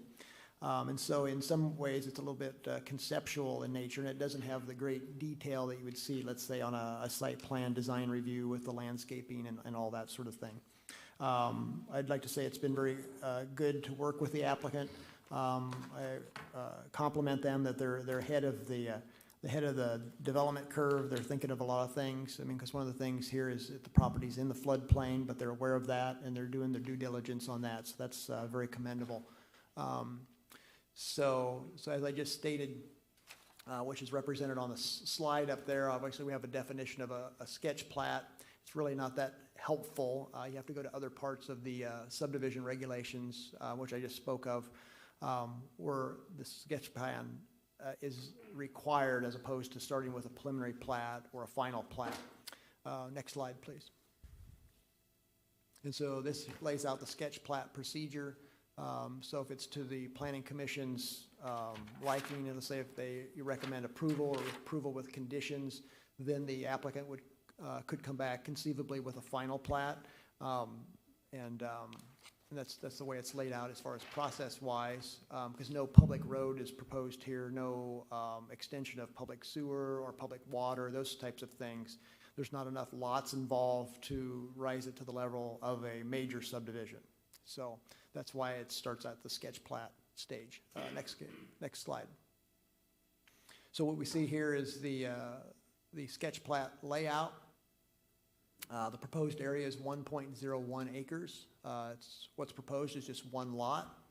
It is located in the 100-year floodplain that is acknowledgeable by the developer and the owner.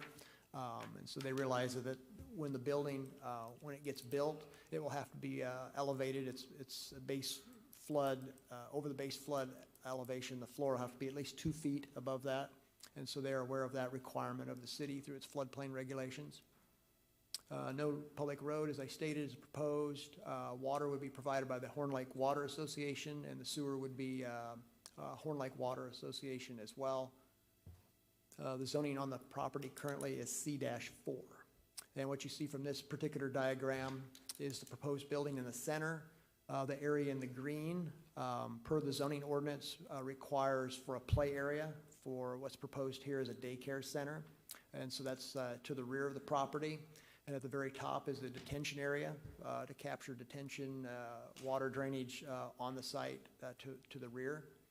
You can see the one entrance point at the front, down in the, we would be the southwest corner of the subject property. And then you can see the parking lot out front. One of the issues, at least in planning staff's mind, is needing clarification as far as what the owner or what the developer wants to do or what they can do. Obviously, Goodman Road West is also Highway 302, so it's an MDOT route. And so anything as far as access or access points, whether they be singular or multiple, would have to be approved by MDOT. So what they're proposing here on the east side, going the whole length of the east side, is a proposed easement to the north property, which is basically off-screen. It'd be on the very top of the screen or whatever, for future development of that property. And so what's proposed there is an access easement. So I'm guessing is that the easement is shown going all the way down to the southeast corner of the property, but the main entrance point is from the southwest. I think, and this is where the developer will have to clarify, that obviously it has the one access point, and I think there's another access point on the adjacent property to the east. So I don't know how they're going to use that, where the yellow part there touches that very lower right-hand corner, if they're intending to access it from Goodman Road at that point, or if they're going to come from the southwest location and then kind of curl around through and then go north. So that's one of the things that needs clarified in staff's opinion tonight. Next slide. Okay, getting into more specifics here. Section 3458 talks about easements, about their location and their widths. And then from the plat, the sketch plat, the easements are shown. And then the additional easement, which they're showing on that east side, which is that 25 feet wide ingress, egress, and utility easement. Moving on to number 2, section 34-60 with the lots, arrangements of the lots. I won't read all the way through that, but they've got an adequate width there. It's not a flag lot, it's not anything like that.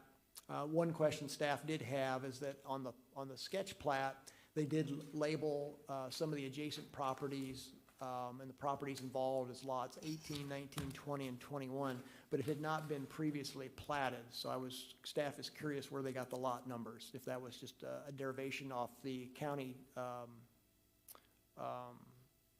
parcel ID number, or if that's just, I don't know where they got that. So if they could clarify on that. And I spoke earlier of staff's need for clarification on that east side easement, as far as if they intend to come through the southwest corner of the property and curl around and then head north, or if it's going to come from an adjacent property, or if MDOT's going to allow for 2 entrance points or the 1 entrance point. Okay, next slide, please. So this is item number 3, section 34-62. This is a lot easier to read. I'm going to take note of this font size. This has to do with the general suitability.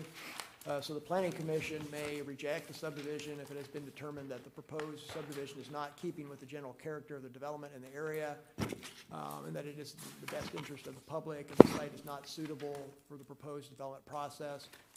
The sketch plat is a commercial plat in an area of contiguous commercial zoning along the north side of Goodman Road West. Staff's analysis is that some of the properties along this north side have been subdivided in the past, and some have not. So it's good to see that at this point that it would be subdivided, and then the applicant would provide, which from her speaking is a much-needed modern daycare center added to the inventory here in town. So staff would find that it's in general agreement with the land uses already established in the area. Next slide.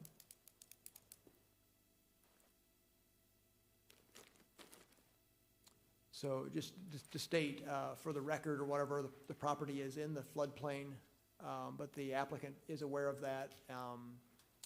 And so it does have a note, which is key, that they would have to add it if it wasn't there, but there's already a note on the plat which identifies the property in the 100-year floodplain as a special floodplain or special flood hazard area. And so even though staff's opinion is like it's not ideal that it's in the floodplain, but because they're going to build and plan for that, and design around that, that should be acceptable, in staff's opinion. And it's good to see that actually somebody's aware of the floodplain as opposed to just doing whatever. So that's a refreshing, thing. Next slide. Section 3463 has to do with street names. There's no new proposed streets here.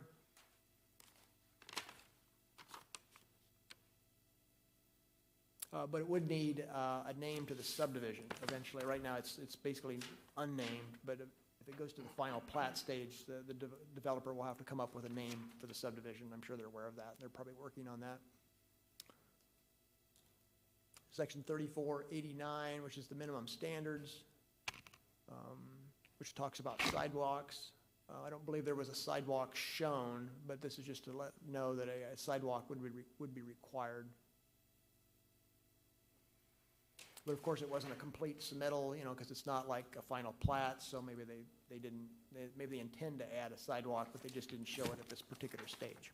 Next slide. So staff recommends approval of the sketch plat with the following conditions attached, which the address is 2036 Goodman Road West.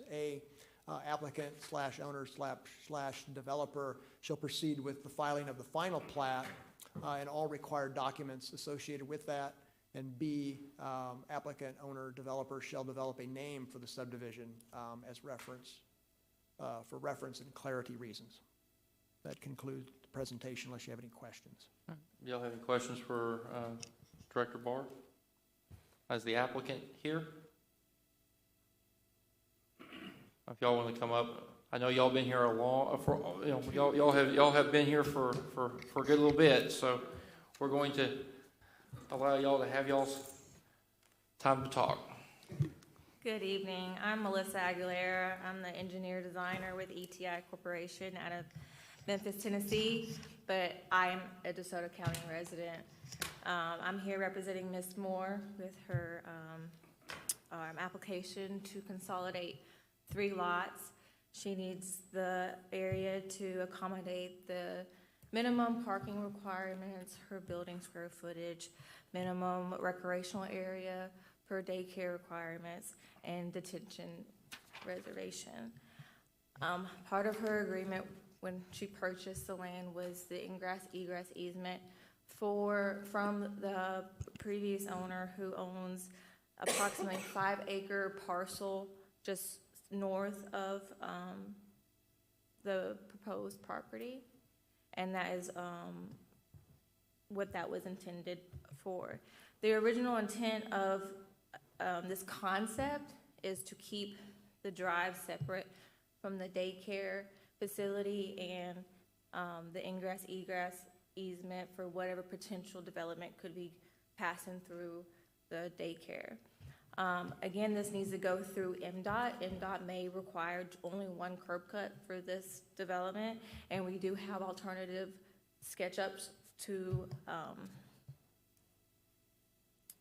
go with that. So we're still working out with that with MDOT, but again, this is just a sketch plan for us to proceed forward in consolidating the lots. Does any of the commissioners have any questions for the applicant? Just a quick question. The green area is the daycare, the proposed daycare. No, sir. The proposed building is the red outline, and then behind it, the green area is the recreational area for the playground area for the kids. Oh, gotcha. Okay. But what's the proposed building on B? Do you know? What is the big building in the red line? That's the daycare facility. That is okay. It's approximately 6,000 square foot. It's a seven classroom building. Gotcha. The base flood elevation is 263, so there's a minimum finished floor elevation of 265. I gotcha. I'm on the same page now. I was looking at it wrong. And just to clarify for the record, so I know you mentioned MDOT. So MDOT, you'll either put the entrance where you show it on the sketch, or if MDOT requires you to only do 1 entrance at the egress, you would put it there, and then the entrance to the daycare would be off of that egress. If that's correct. Depending on what MDOT decides. If MDOT declares only 1 curb cut, we have a plan to eliminate the the southwest entrance and have the one entrance to the southeast and have it split off. It's split off. I got you. I understand. Okay. Any other questions for the applicant? Oh, Alright. one more thing, the lot identifications are derived from the parcel numbers. I don't know if you're aware, with the parcel's ID is based off the town, range, area, section, subdivision, quadrant, and lot number and split. So they're just derived from that. Yep. That was yep, I see that. All right, do we have a motion? I would like to clarify something first. Under the background, the parcel numbers are actually missing a 0 in the dead center of each one of them, so if that could be added before it's finalized. Okay. What- I don't think that- Do we have a slide to show that? Because actually, for the parcel numbers from the county, they actually do have a splice there. They give you Yeah, I was gonna say, I think that's how it's supposed to be. I think ready to look. they give you a series of numbers, and then there's a space, and then they give you the last portion. So, Right. And when I looked on the GSI, it had an extra 0. It's like 1088270000, and then the next number of that parcel number is 0001900. Maybe it is. So you're saying there should be an extra 0 at the very end? Is that what you're Right, saying? Okay, right. all right. Well, no, It should be where that at space the is. end- She's saying that there should be a 0 where that space is, according to the GIS map that she looked at. Oh, okay. We can definitely look into that to get that corrected if needed. And you can see on the third number that there are 3 zeros, and then the next number starts with 3 zeros. That's how it should be on the first 2 numbers. So are you looking at the staff report? Is that what you're doing? The very first. Yes. Oh, I see. You're on page 1 there. Right. Yeah. Yeah, the first 2 they don't have the 3 zeros after the 827 portion. It just needs to be it's probably just a miss of the. Oh, yes, I see there. There's one number, one 0 missing. Okay, So that's on the we can get first that portion of corrected. the number. No Okay, problem. All right, so do we have a motion? gotcha. I'll make a motion. All right, go ahead. After review of application case number 2070, SD sketch plat, the one lot, 1.10 acre area for the commercial development of a daycare center with C4 zoning at 2036 Goodman Road West. The Horn Lake Planning Commission approved the request with the following conditions attached to it. Applicant owner developer shall proceed with the filing of the final plat application and all required documents associated with that. Applicant owner developer shall develop a name for the subdivision for reference and clarity reasons. Do we have a second? All right, we have a motion by Commissioner Vidal, a second by Commissioner Stokes. Any other discussion? All right, roll call, please. Commissioner Yeager, Yes. Commissioner Dixon, Commissioner Stokes, Yes. Commissioner Stapleton, Commissioner Little, yes, Commissioner McGann, and Commissioner Vidal. Yes. It passes, approved, so we do appreciate it. Thank y'all. Thank you. All right, is there anything else that the commissioners have? Okay, I just wanted to say one thing to our new director, Barr, is the packages that you gave all of us are tremendously well done, and we appreciate it. It gave us a lot of insight and things to think about, so we do really appreciate that.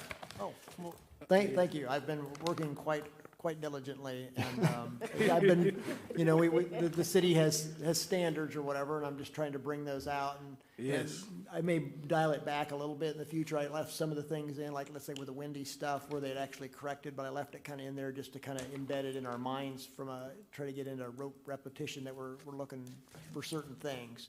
And so that's why I did that. So hopefully in the future I'll pare it down a bit or whatever, but thank you very much. Yeah, Man, we love the color paper that separates so you don't fall Yes. asleep when you're about to fall asleep. Oh, good. You know, you I just have keep going, one. man. Can I say something before we adjourn? Yeah, go ahead. Can we like Director set up Barr, something where there for each. One thing we might Each could case, do though, there's a time is limit when on people are how long they talking, when talk. they're 'Cause if we describing have long, we're their gonna site plan or stretch so, it out. maybe put We a gotta kind of minute, like a set that. time. They need, like, one man, he talked for 45 minutes. That's a little excessive, don't you think? Yes, Yeah, can we Maybe- do time limits on that? Time- You yeah. can do time limits. yeah, we Yeah. need So to. okay. That would be something that would have to be announced at the Yeah. beginning. Let's Yes. say each Especially person when- that talks gets, Yes, I mean, can- obviously you need to allow, let's say if you had a room of like, 50 people but you had the applicant, I mean, the applicant paid, so they get Correct. basically more time or whatever. But yeah, if after a certain point, if you feel that they've made the points they need to make or whatever, then. For sure, you can- yeah.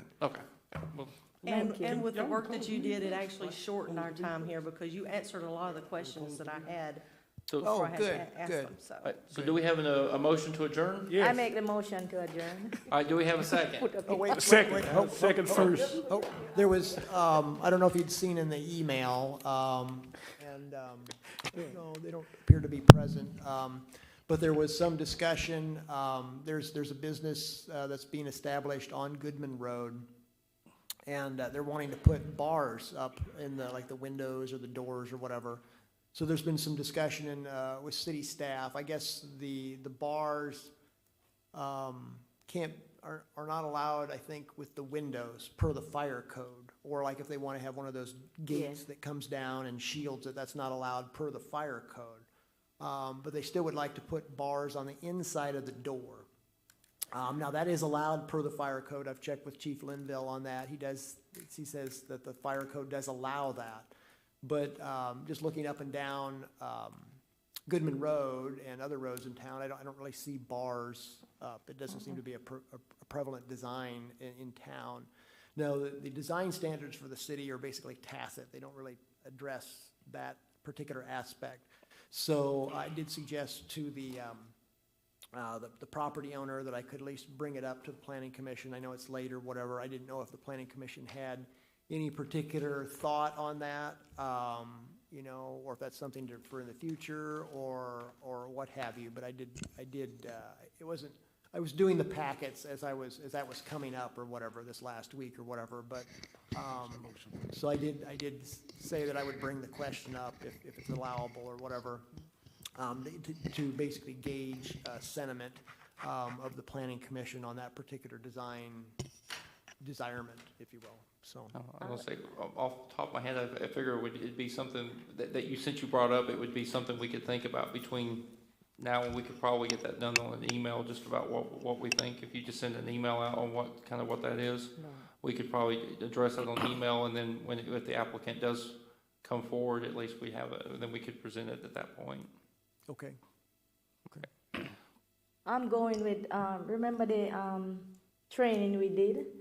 That we cannot discuss stuff like this, is it on email? Right. Right, we So- shouldn't probably do that via the No, email. we shouldn't do Probably that, shouldn't. so. Okay, yeah, okay. Yes. Probably So- either, It'd be a quorum technically. I already know my thoughts on it, that it's a no for me, so, so. She said that real quick. She said no.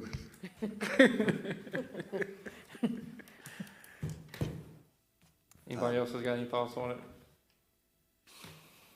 Just call Mr. Barr individually, y'all, and it won't be a quorum. so, well, we could put it, I mean, I told the particular property owner I'd bring it up, but it's not officially on the agenda or whatever. Okay. So we could put it on the February agenda. We're gonna have several cases on the February agenda, so I'm formulating that as we go. But we can put it on there and you can consider that. Perhaps hopefully they'd be able to come in and show some drawings or renderings or whatever, and maybe there's something that's acceptable or, maybe, or not, or whatever, but at least then they would know. Okay. So, from a design standpoint. All right. So we got a motion to adjourn in a second.